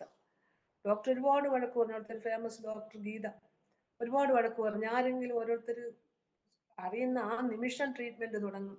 പക്ഷെ നിങ്ങൾ 1.5 വർഷം ഇത് എന്തുകൊണ്ട് ഇതിങ്ങനെ ട്രീറ്റ്മെന്റ് ചെയ്യാതിരുന്നു? ഇത് പല ശരീരത്തിൽ പല സ്റ്റേജും മാറിപ്പോയിട്ടുണ്ട്, നിങ്ങൾക്ക് ഇത് ഇനി രക്ഷയൊന്നുമില്ല എന്നെല്ലാം ഡോക്ടർ പറഞ്ഞു, വഴക്ക് പറഞ്ഞു. എങ്കിലും പറഞ്ഞു കീമോ സ്റ്റാർട്ട് ചെയ്യാം. അപ്പോഴേ മുഴ അങ്ങ് വലുതായി വന്ന, ചെവിയുടെ താഴെ വലുതായി, ഒരെങ്കില് താടിയുടെ സൈഡിൽ വേറൊരു മുഴയായി. അങ്ങനെ കീമോ സ്റ്റാർട്ട് ചെയ്യാന്ന് പറഞ്ഞു. കീമോ സ്റ്റാർട്ട് ചെയ്ത് ലക്ഷങ്ങളുടെ ചെലവാണ് ട്രീറ്റ്മെന്റിന്.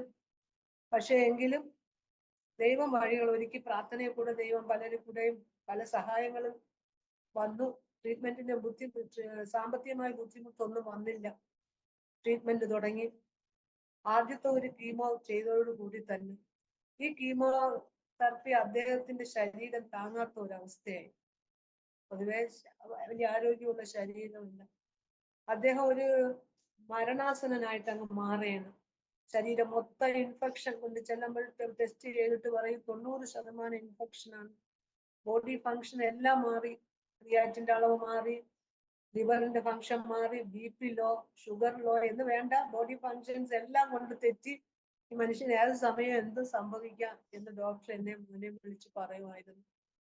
ദൈവസന്നിധി പ്രാർത്ഥിക്കാനല്ലാതെ സഭയിൽ ശ്രദ്ധയോടുകൂടി പ്രാർത്ഥിച്ചു. ഇങ്ങനെ പോകുന്ന അവസ്ഥയാണ്. രണ്ടാമത്തെ കീമോയും കഴിഞ്ഞ് അദ്ദേഹത്തിന്റെ ആഹാരം എന്ന് പറഞ്ഞാൽ വെറും കഞ്ഞവെള്ളം, വേറെ ഒരു ആഹാരം കഴിക്കത്തില്ല. ബെഡിൽ അങ്ങ് കിടക്കുകയാണ്, ഒരു കൊച്ചുകുട്ടിയെ പോലെ ബെഡിൽ കിടക്കും. രണ്ടാമത്തെ കീമോയും കഴിഞ്ഞപ്പോൾ അദ്ദേഹം പറഞ്ഞു ഇനി ഒരിക്കലും ഈ കീമോയ്ക്ക് ഞാൻ പോകത്തില്ല. വീണ്ടും അഡ്മിറ്റ് ആവും. ഓരോ കീമോ വഴിയും RCCയിൽ അഡ്മിറ്റ് ആണ്. മരണാസന്നനാവും. എൻ്റെ മകൻ അവന്റെ പഠിത്തം മുടങ്ങി, സാമ്പത്തിക ബുദ്ധിമുട്ട്, അച്ഛനെ ട്രീറ്റ്മെന്റ് ചെയ്യാനുള്ള ആ ഒരു കൂട്ടുനിൽപ്പ്. എനിക്ക് എപ്പോഴും, ഞാനൊരു CBSE പ്രൈവറ്റ് സ്കൂളിലാണ് പഠിപ്പിക്കുന്ന. എക്സാം സമയമൊക്കെ ആകുമ്പോൾ എനിക്ക് വലിയ ലീവുകൾ അങ്ങനെ കിട്ടൂല. എൻ്റെ മകനാണ് കൂടുതൽ ഹോസ്പിറ്റലിൽ നിൽക്കുന്നത്. അവന്റെ പഠിത്തം വരെ മുടങ്ങിയാവാൻ ഒരു ACCA വിദ്യാർത്ഥിയാണ്. ഇപ്പോഴും അവന്റെ ഇത് കോഴ്സ് നടന്നുകൊണ്ടിരിക്കുകയാണ്. അവന് ആ ACCയുടെ ആ വിദ്യാഭ്യാസം അവിടെ നിർത്തി അച്ഛനെ ചികിത്സിക്കാനായിട്ട് അച്ഛൻ്റെ കൂടെ നിൽക്കുന്നു. 2 കീമോ കഴിഞ്ഞപ്പോഴും മതിയായി. അദ്ദേഹം പറഞ്ഞു ഇനി ഞാൻ ചത്താലും ഞാൻ ഈ കീമോ ചെയ്യില്ല എന്നും പറഞ്ഞ് പിന്നെ കീമോതെറാപ്പിക്ക് പോവാതെ ആയി. അത് വീണ്ടും ദുഃഖമായി. എന്ത് ചെയ്യും? ഞാൻ അദ്ദേഹത്തിന്റെ മാമന്മാരോട് എല്ലാവരോടും പറഞ്ഞ് മനുഷ്യൻ കീമോതെറാപ്പി ചെയ്യാൻ പോണില്ല. ഒന്നാമത് ഡോക്ടർക്ക് ദേഷ്യമാണ് ആദ്യമേ ട്രീറ്റ്മെന്റിന് പോവാതിരുന്നത്. ഇനി ഞാൻ എന്ത് പറയും എന്ന് പറഞ്ഞ് പിന്നെ എല്ലാവരും കൂടി നിർബന്ധിച്ച് 3ാമതൊരു കീമോ. ഡോക്ടർ പറഞ്ഞ 20 കീമോ ചെയ്യണം, പിന്നെ സർജറി ചെയ്യണമെന്നാ പറഞ്ഞു. 3ാമത്തെ കീമോയ്ക്ക് പോയി. അതും ഇതുപോലെ തന്നെയാണ്. ആ കീമോ കഴിഞ്ഞപ്പോൾ ഒരു അറ്റാക്ക് പോലെയൊക്കെ വന്നു. അതിൽ നിന്നെല്ലാം ദൈവം വിടുവിച്ചു. ഇന്നും എനിക്കൊരു പ്രാർത്ഥനയുള്ള, ദൈവമേ ഈ മനുഷ്യൻ കർത്താവിനെ അറിയാതെ ഭൂമിയിൽ നിന്ന് മാറ്റപ്പെടലേ എന്ന് പ്രാർത്ഥന. അവിടെ ചെന്ന് അവിടുത്തെ അവസ്ഥകൾ, ക്യാൻസർ രോഗികളായ കുഞ്ഞുങ്ങൾ, യൗവനക്കാർ, എൻ്റെ മകന്റെ പ്രായമുള്ള മക്കൾ ഒക്കെ ക്യാൻസർ വന്ന് മരിക്കുന്ന ആ അവസ്ഥകൾ കണ്ട് വല്ലാത്ത ദുഃഖമായി. എന്റെ ഭർത്താവിന്റെ ഒരവസ്ഥ RCC വിടുവിച്ച് തരണമേ എന്ന് ഞാൻ പ്രാർത്ഥിച്ചു. കർത്താവേ, എത്ര നാൾ ഇവിടെ ഇങ്ങനെ കയറി ഇറങ്ങും. അടുത്ത മാതാപിതാക്കളുടെ ദുഃഖങ്ങൾ എല്ലാം കൂടുതൽ ദുഃഖം എനിക്കായി. എങ്കിലും പ്രാർത്ഥിച്ചുകൊണ്ടിരുന്നു. ദൈവാത്ഭുതം പ്രവർത്തിക്കും എന്നുള്ള ഇത് ഒരു 4ാമത്തെ കീമോ കഴിഞ്ഞപ്പോഴും അദ്ദേഹത്തിന് വയറില് ക്യാൻസറിന്റെ ഇതാണ്. ഭയങ്കര വേദന എന്ന് പറഞ്ഞാൽ സഹിക്കാൻ കഴിയാത്ത വേദന വയറിന്റെ അടിവയറിൽ. അങ്ങനെ എന്നോട് പറഞ്ഞു, എനിക്കിത് സഹിക്കാൻ വയ്യ, ഞാൻ ആത്മഹത്യ ചെയ്ത് കളയുമെന്നൊരു പറഞ്ഞു. അപ്പൊ ഒരിക്കലും അങ്ങനെ ശ്രമിച്ച വ്യക്തിയാണല്ലോ. എനിക്ക് സ്കൂളിൽ പോയാൽ എനിക്ക് സമാധാനം ഇല്ല, വ്യക്തി എന്തെങ്കിലും ചെയ്തു കളയോ എന്നൊക്കെ ഉള്ള ആ ഒരു കൂടെ ലീവ് എടുക്കും, അങ്ങനെയൊക്കെ പോകുന്ന ഒരു അവസ്ഥ. അങ്ങനെയായിരുന്നു. ഒരു ദിവസം സന്ധ്യയ്ക്ക് അദ്ദേഹത്തിന്റെ ഈ അസുഖം കൊണ്ടങ്ങ് കൂടി ഭയങ്കര വയറ്റുവേദന ഇട്ട് പൊളയുന്ന അവസ്ഥ. കട്ടിലിൽ കിടക്കുകയാണ്. അപ്പോൾ ഞാനും എൻ്റെ മകളും കൂടി, അവളാണ് 5ാം സ്റ്റാൻഡേർഡിൽ പഠിക്കുകയാണ്, അതിൽ വിശ്വാസിയായിട്ട് അവൾ വളർന്നു വരികയാണ്. ഞങ്ങൾ പായ് വിട്ട കട്ടിലിന്റെ താഴെ ഇരുന്ന് പ്രാർത്ഥിച്ചു. ഹൃദയം നുറുങ്ങിയവർക്ക് സമീപസ്ഥനായ ദൈവം, തകർന്നു നുറുങ്ങിയിരിക്കുന്ന ഹൃദയത്തിലെ പ്രാർത്ഥന നിരസിക്കാത്ത എന്റെ ദൈവം. ഞങ്ങൾ ഇങ്ങനെ പ്രാർത്ഥിച്ചിരുന്ന് ആ സമയത്ത് ആ റൂമിൽ എന്തോ ഒരു പ്രത്യേകത പോലെ അനുഭവപ്പെട്ടു. പെട്ടെന്ന് മുട്ടുകാലിൽ നിന്ന് പ്രാർത്ഥിക്കുകയായിരുന്നു എൻ്റെ മകള്. അവൾ അങ്ങനെ ശക്തമായിട്ട്, 5ാം ക്ലാസ് പഠിക്കുന്ന കുട്ടിയാണ്, ശക്തമായിട്ട് അങ്ങ് അന്യഭാഷയിൽ അവൾ അങ്ങ് ദൈവത്തെ സ്തുതിക്കാൻ തുടങ്ങി. ഞാനും ദൈവത്തെ സ്തുതിച്ചുകൊണ്ടിരുന്നു. പെട്ടെന്ന് ആ സ്തുതി അങ്ങ് വർദ്ധിച്ചു വന്ന് അവളിൽ കൂടി പ്രവചന ദൂത് പോലെ ഇങ്ങനെ സംസാരിക്കാൻ തുടങ്ങി. നിന്റെ അകൃത്യങ്ങളൊക്കെ ഞാൻ നോക്കുന്ന ദൈവം, നിന്റെ സർവ്വ രോഗങ്ങളെയും ഞാൻ സൗഖ്യമാക്കും, ഞാൻ നിന്നെ സൗഖ്യമാക്കുന്ന യഹോവ തുടങ്ങിയ വചനങ്ങൾ ഈ കുട്ടിയുടെ വായിൽ നിന്ന് അവൾക്ക് പോലും അറിയാത്ത കുറെ വചനങ്ങൾ ഇങ്ങനെ അന്യഭാഷയിൽ കൂടി ഇങ്ങനെ വന്നു. എനിക്ക് മനസ്സിലായ അത് പ്രവചനമാണ്.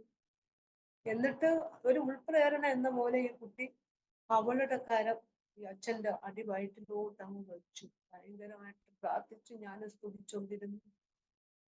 സത്യം പറഞ്ഞാൽ എനിക്ക് ഇന്നും അത് എന്റെ ജീവിതത്തിൽ ഏറ്റവും വലിയൊരു മിറക്കിളായിട്ടാണ് ഞാൻ അതിനെ കാണുന്നത്. അനേകം മിറക്കിൾ ഞാൻ കണ്ടു എന്റെ ലൈഫിൽ.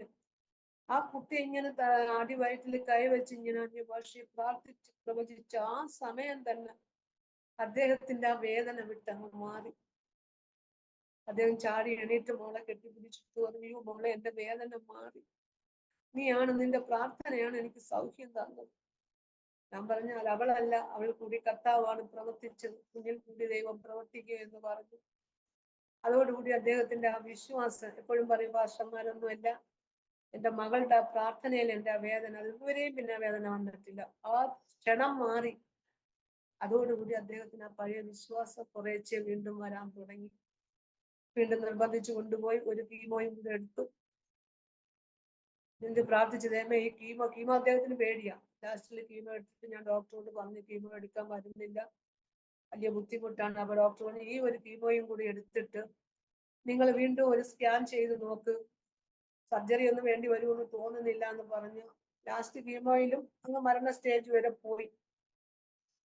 എങ്കിലും ആ കീമോയും കഴിഞ്ഞ് ആ സ്റ്റേജിനെ അതിജീവിച്ചു. കൂടുതൽ ഇൻഫെക്ഷൻ ഉണ്ട്, 90% വരെ ശരീരത്തിൽ ഇൻഫെക്ഷൻ അങ്ങ് വരും, പിന്നെ ഫുഡ് കഴിക്കത്തേ ഇല്ല, ആ അവസ്ഥ.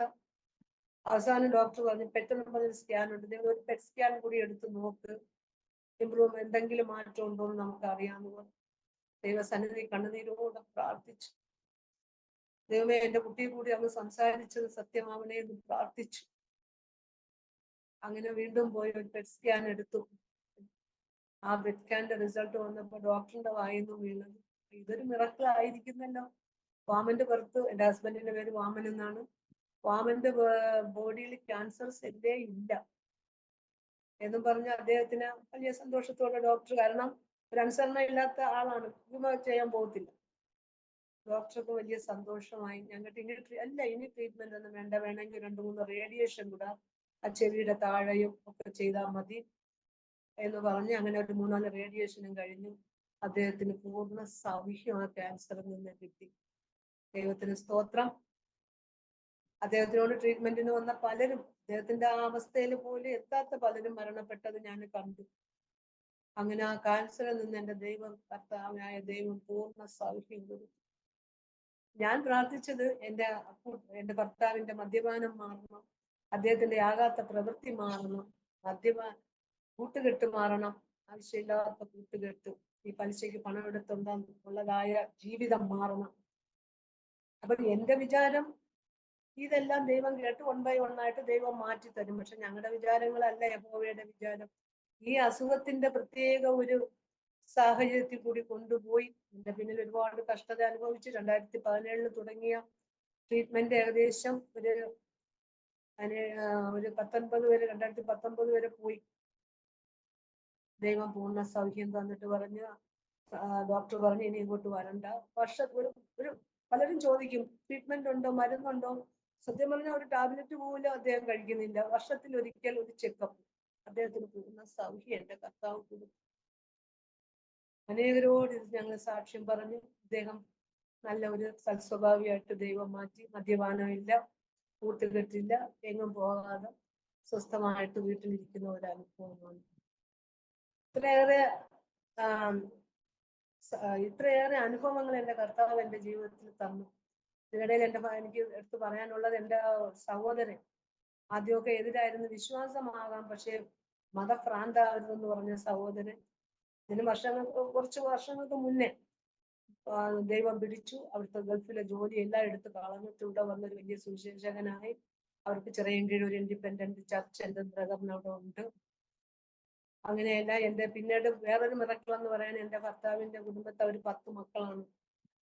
അവര് എല്ലാം ഹൈ ലെവലായിട്ട് ജീവിക്കുന്ന. എന്റെ ഈ ലൈഫ്, ക്രിസ്തുവിനെ അറിഞ്ഞ എന്റെ ഈ ലൈഫ് അവർക്കൊരു പുച്ഛമാണ്. അതില് അദ്ദേഹത്തിന്റെ ഒരു ചേട്ടനുണ്ട്, ഹൈലി വിദ്യാഭ്യാസമുള്ള ഒരു മനുഷ്യൻ. അദ്ദേഹം ഈ ചെറിയൻകീഴ് ഒരു പ്രസിദ്ധമായ ക്ഷേത്രം ഉണ്ടെന്ന് ഞാൻ പലപ്പോഴും പറഞ്ഞു. ആ ക്ഷേത്രത്തിൽ ഈ വെളുപ്പാൻകാവിലെ ഒരു നിർമ്മാല്യം എന്നും പറഞ്ഞൊരു പ്രാർത്ഥനയുണ്ട്. 25 വർഷമായി മനുഷ്യൻ അതിലൊരു നിർമ്മാല്യം മുടക്കിയിട്ടില്ല. രാവിലെ 4 മണിക്ക് അവരൊരു 7 പേര് സ്ഥിര ആൾക്കാരുണ്ട്. ഈ നിർമ്മാല്യം എല്ലാം കണ്ടൊരു ഭയങ്കര ഭക്തനായിട്ട് നടന്ന മനുഷ്യന്റെ ഭർത്താവിന്റെ ജ്യേഷ്ഠൻ. അദ്ദേഹം പലപ്പോഴും ഞങ്ങളുടെ കടഭാരങ്ങളും പ്രശ്നങ്ങളും എല്ലാം വന്നപ്പോഴും പറഞ്ഞു, നിനക്ക് ഏഴനാണ്ടശനി, ഭർത്താവിന് വേറെ കണ്ടകശനി എന്നും പറഞ്ഞ് കുറേ അതും ഇതുമൊക്കെ ജപിച്ചു കൊണ്ടുവരും. ജ്യോത്സ്യൻ അങ്ങനെ പറഞ്ഞു ഇങ്ങനെ പറഞ്ഞു, അത് നിങ്ങൾ യേശുവിനെ എല്ലാം വിട്ട് ഈ മാർഗത്തിൽ കൂടി വന്നാലേ നിങ്ങൾക്കൊരു എഴുമ്പേറ്റം ഉണ്ട്. ആ ജപിച്ചോണ്ട് വന്നതൊന്നും ഞാൻ വാങ്ങാത്തത് കൊണ്ട് എന്നെ ഒരു അനുസരണ ഘട്ടങ്ങളായിട്ട് അവർ കണ്ടു. ആ ജ്യേഷ്ഠൻ 25 വർഷം ഈ നിർമ്മാല്യം തൊഴുകുന്ന ഈ മനുഷ്യൻ ഉൾപ്പാകാലത്ത് അദ്ദേഹത്തെ ദൈവം പിടിച്ചു. അദ്ദേഹത്തിന് വലിയ രോഗം വന്നു. അദ്ദേഹത്തിന് ഒരു പ്രത്യേക സാഹചര്യത്തിൽ കൂടി ആറ്റിങ്ങലുള്ള ഒരു ദൈവസഭയിൽ കടന്നുപോയി പ്രാർത്ഥിച്ചു. അദ്ദേഹത്തിന് രോഗസൗഖ്യം കിട്ടി. ഞാൻ കേൾക്കവേ അദ്ദേഹം സാക്ഷ്യം പറഞ്ഞു. ഞാൻ ഒരുപാട് ആക്ഷേപിച്ചിട്ടുള്ളതാണ് ഈ എൻ്റെ അനിയന്റെ ഭാര്യയെ. അദ്ദേഹവും അദ്ദേഹത്തിന്റെ ഭാര്യയെ എല്ലാം സ്നാനപ്പെട്ട് ദൈവത്തോട് ചേർന്നു. ഇങ്ങനെ ക്രിസ്തുവിലെ അനേക കഷ്ടങ്ങളും നഷ്ടങ്ങളും കണ്ടു എങ്കിലും ദൈവത്തിൻ്റെതായ പലവിധമായ മിറക്കിളും ഞാൻ കണ്ടു. എൻ്റെ മോള് +2 കഴിഞ്ഞു, വേറൊരു കോഴ്സ് പഠിച്ചുകൊണ്ടിരിക്കുന്നു. അങ്ങനെയൊക്കെ പോകുന്ന ഒരവസ്ഥയാണ്. എൻ്റെ അനുഭവം കൊണ്ട് ഞാൻ പറയുകയാണ്, അനേക കഷ്ടങ്ങളും നഷ്ടങ്ങളും അഗ്നിശോധനയെ കൂടി ഞാൻ കടന്നു പോയിട്ടുണ്ട്. അപ്പോൾ പലപ്പോഴും പക്ഷെ എൻ്റെ ഈ അനുഭവങ്ങൾ അനേകരെ ആശ്വസിപ്പിക്കാൻ ദൈവം എന്നെ ഉപയോഗിച്ചെന്നുള്ളതാണ്. ഞാൻ ദൈവത്തെ സ്തുതിക്കുന്നു. അനേക കടഭാരമുള്ളവരുടെ മുന്നേ ഞാൻ ആശ്വസിപ്പിക്കാൻ ദൈവം എന്നെ ഉപയോഗിച്ചിട്ടുണ്ട്. മക്കളില്ലാത്തവരുടെ മുന്നിൽ ദൈവം എന്നെ ആശ്വസിച്ചു. തകർന്ന കുടുംബ ജീവിതം, ഭർത്താവിൻ്റെതായ വഴിപിഴച്ച ജീവിതം, തകർന്ന കുടുംബ ജീവിതങ്ങളെ ഒന്നാക്കാൻ ദൈവം എന്നെ ആശ്വസിപ്പിച്ചിട്ടുണ്ട്. എല്ലാ രീതിയിലും ഞാൻ അനുഭവിച്ച ദുഃഖം അത് അനേകർക്ക് ഞങ്ങളുടെ കഷ്ടതയിൽ കൂടി കടന്നുപോയത് മറ്റുള്ളവരോട് പറഞ്ഞ് ആശ്വസിപ്പിക്കാൻ ദൈവം എന്നെ സഹായിച്ചു. ഞാൻ ഈ വിശ്വാസത്തിൽ വന്നതിന് ശേഷം ദൈവം എന്നെ ഒരുപാട് അഗ്നിശോധനയിൽ കൂടി കടത്തിവിട്ടു. എങ്കിലും ഈ അഗ്നിശോധനയിൽ കൂടി കടന്നു പോകുമ്പോൾ ഇതൊരിക്കലും മാറ്റി തരണമേ എന്നല്ല ഞാൻ പ്രാർത്ഥിച്ച, ദൈവമേ ഇതിനെ അതിജീവിക്കാനുള്ള കൃപ നീ എനിക്ക് തരണമേ എന്ന് പ്രാർത്ഥിക്കുക. പലപ്പോഴും ആരോടും ഒന്നും തുറന്ന് പറയാൻ കഴിയാത്ത അവസ്ഥകൾ ലൈഫിൽ ഉണ്ടായിട്ടുണ്ട്. അപ്പോൾ ദൈവത്തിന്റെ ആ ഒരു സകല ബുദ്ധിയെയും കവിയുന്ന ആ ഒരു സമാധാന ഹൃദയത്തിൽ പലപ്പോഴും ഞാൻ അനുഭവിച്ചിട്ടുണ്ട്. അങ്ങനെ നമ്മൾ പ്രാർത്ഥിക്കുമ്പോൾ സാത്താൻ അവിടെ ലഭിക്കുകയാണ്. ദൈവ സമാധാനം കൊണ്ട് എന്റെ ഹൃദയത്തെ നിറച്ചിട്ടുണ്ട്. ദുഃഖത്തിലിരിക്കുന്ന അനേകരെ ആശ്വസിപ്പിക്കാൻ അത് കാരണമാക്കി തീർന്നിട്ടുണ്ട്. എനിക്ക് മനസ്സിലായി ഞങ്ങളുടെ അനർത്ഥങ്ങൾ അസംഖ്യമാണ്, എങ്കിലും ദൈവം അതിൽ നിന്നെല്ലാം നമുക്ക് വിടുതൽ തരും എന്ന് എൻ്റെ അനുഭവം എന്നെ പഠിപ്പിച്ചു. ഇന്ന് സമാധാനപൂർണമായ ഒരു കുടുംബജീവിതം, സ്വന്തമായി ഭവനം ഇല്ല, വലിയ സ്വത്ത് കാര്യങ്ങളൊന്നും ഇല്ല എങ്കിലും എന്റെ ജോലിയുണ്ട്. ഇതിനിടയിൽ ചർച്ചുമായി ബന്ധപ്പെട്ട് ട്രാക്ട് മിനിസ്ട്രി എല്ലാം ചെയ്യുന്നുണ്ട്. അധികമായി ദൈവത്തിന് വേണ്ടി വേല ചെയ്യണമെന്ന് ആഗ്രഹമുണ്ട്. എന്റെ മക്കളെല്ലാം ദൈവ വേല ചെയ്യണം. എന്റെ മോനെ ഞാൻ നേർന്നതാണ്. ഇത്രയെല്ലാം അത്ഭുതങ്ങൾ എന്റെ ജീവിതത്തിൽ ദൈവം ചെയ്തു. ഇത് തന്നെയാണ് എന്റെ സാക്ഷ്യം. എന്റെ ഈ സാക്ഷ്യം കേൾക്കുന്നവരോട് എനിക്ക് പറയാനുള്ളത് ഇത് തന്നെയാണ്. അഗ്നിശോധനയെ കൂടി നമ്മൾ കടന്നു പോയാലും ദൈവം നമ്മെ കൈവിടില്ല. പലപ്പോഴും നമ്മൾ വെള്ളത്തിൽ വീണ അനുഭവം ഉണ്ടാവും, കൈകാലിട്ട് അടിച്ച അനുഭവം ഉണ്ടാവും. എന്നാലും വെള്ളത്തിൽ മീതെ നടന്നവനായ നമ്മുടെ കർത്താവായ യേശു ഒരിക്കലും നമ്മൾ മുങ്ങി താഴ്ന്നു പോകാൻ ദൈവം അനുവദിക്കില്ല. അനേക അനുഭവത്തിലൂടെയാണ് ഞാൻ ഇതെല്ലാം വിശ്വാസത്തിലേക്ക് കടന്നു വന്ന് എല്ലാം മനസ്സിലാക്കി സമാധാനപൂർണ്ണമായ ഒരു ജീവിതം നയിച്ചു പോകുന്നു. എന്നെ ശ്രമിച്ച സഹോദരങ്ങൾക്ക് നമുക്ക് ഒരു വാക്ക് പ്രാർത്ഥിക്കാം. സ്തോത്രം, സ്തോത്രം, സ്തോത്രം, സ്തോത്രം, സ്തോത്രം, സ്തോത്രം, സ്തോത്രം. കരുണാസമ്പന്നനായ നല്ല ദൈവമേ, സ്വർഗീയ നല്ല പിതാവേ, ഇങ്ങനെ ഒരു അവസരം കർത്താവേ അങ്ങ് എന്റെ ജീവിതത്തിൽ തന്നു. ജീവിതത്തിൽ കടന്നു വന്ന അനേക കഷ്ടതകളും ഞെരുക്കങ്ങളും സഹിക്കാനുള്ള കൃപ ദൈവം തന്നു.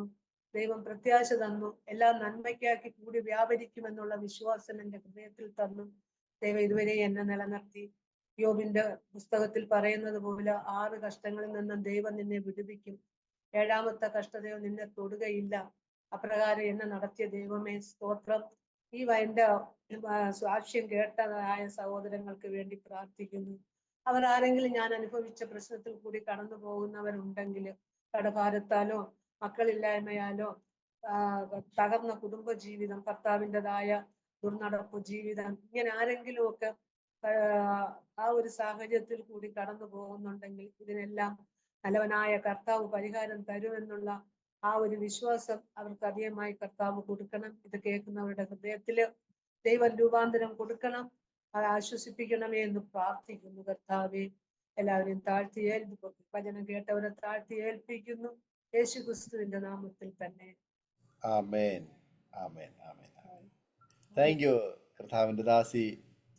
ഇത്രത്തോളം സമയം ദൈവം നടത്തിയ അനുഗ്രഹിക്കപ്പെട്ട അത്ഭുതകരമായ ഒരുപാട് അനുഭവങ്ങൾ, ഓർമ്മകൾ ദൈവനാമ മഹത്വത്തിന് വേണ്ടി അരോമ TV പ്രേക്ഷകരോട് പങ്കുവയ്ക്കുവാൻ കർത്താവ് കൃപ ചെയ്തത് ഓർത്ത് ഞാൻ ദൈവത്തിന് മഹത്വം കരയേറ്റുന്നു. ദൈവം വിളിച്ച് വേർതിരിച്ച വിധങ്ങൾ തികച്ചും വ്യത്യസ്തമായ ഒത്തിരി അനുഭവങ്ങളാണ്.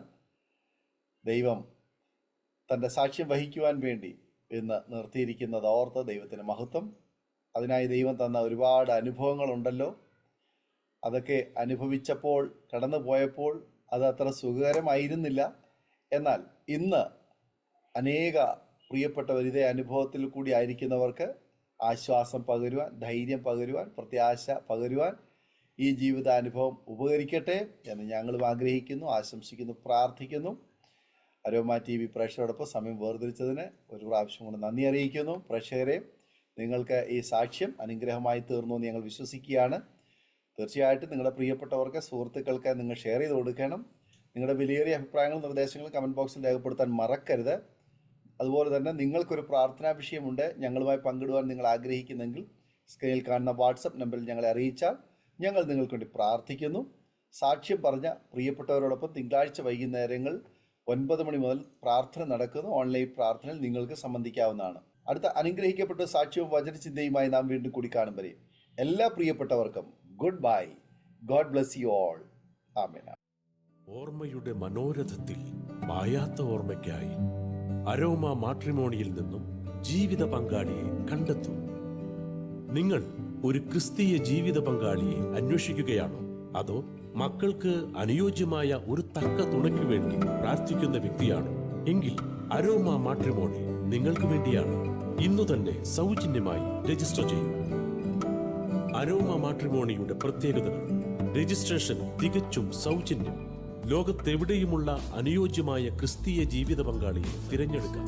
വിവാഹം നടക്കുന്നതുവരെ സർവീസ് ലഭിക്കുന്നു. ഏറ്റവും ചെറിയ പാക്കേജുകളും തിരഞ്ഞെടുക്കാം. അരോമ മാട്രിമോണി നിങ്ങൾക്കായി ഒരുക്കുന്നു വിവാഹം പരമാനന്ദം. Email aroma matrimony2020@gmail.com.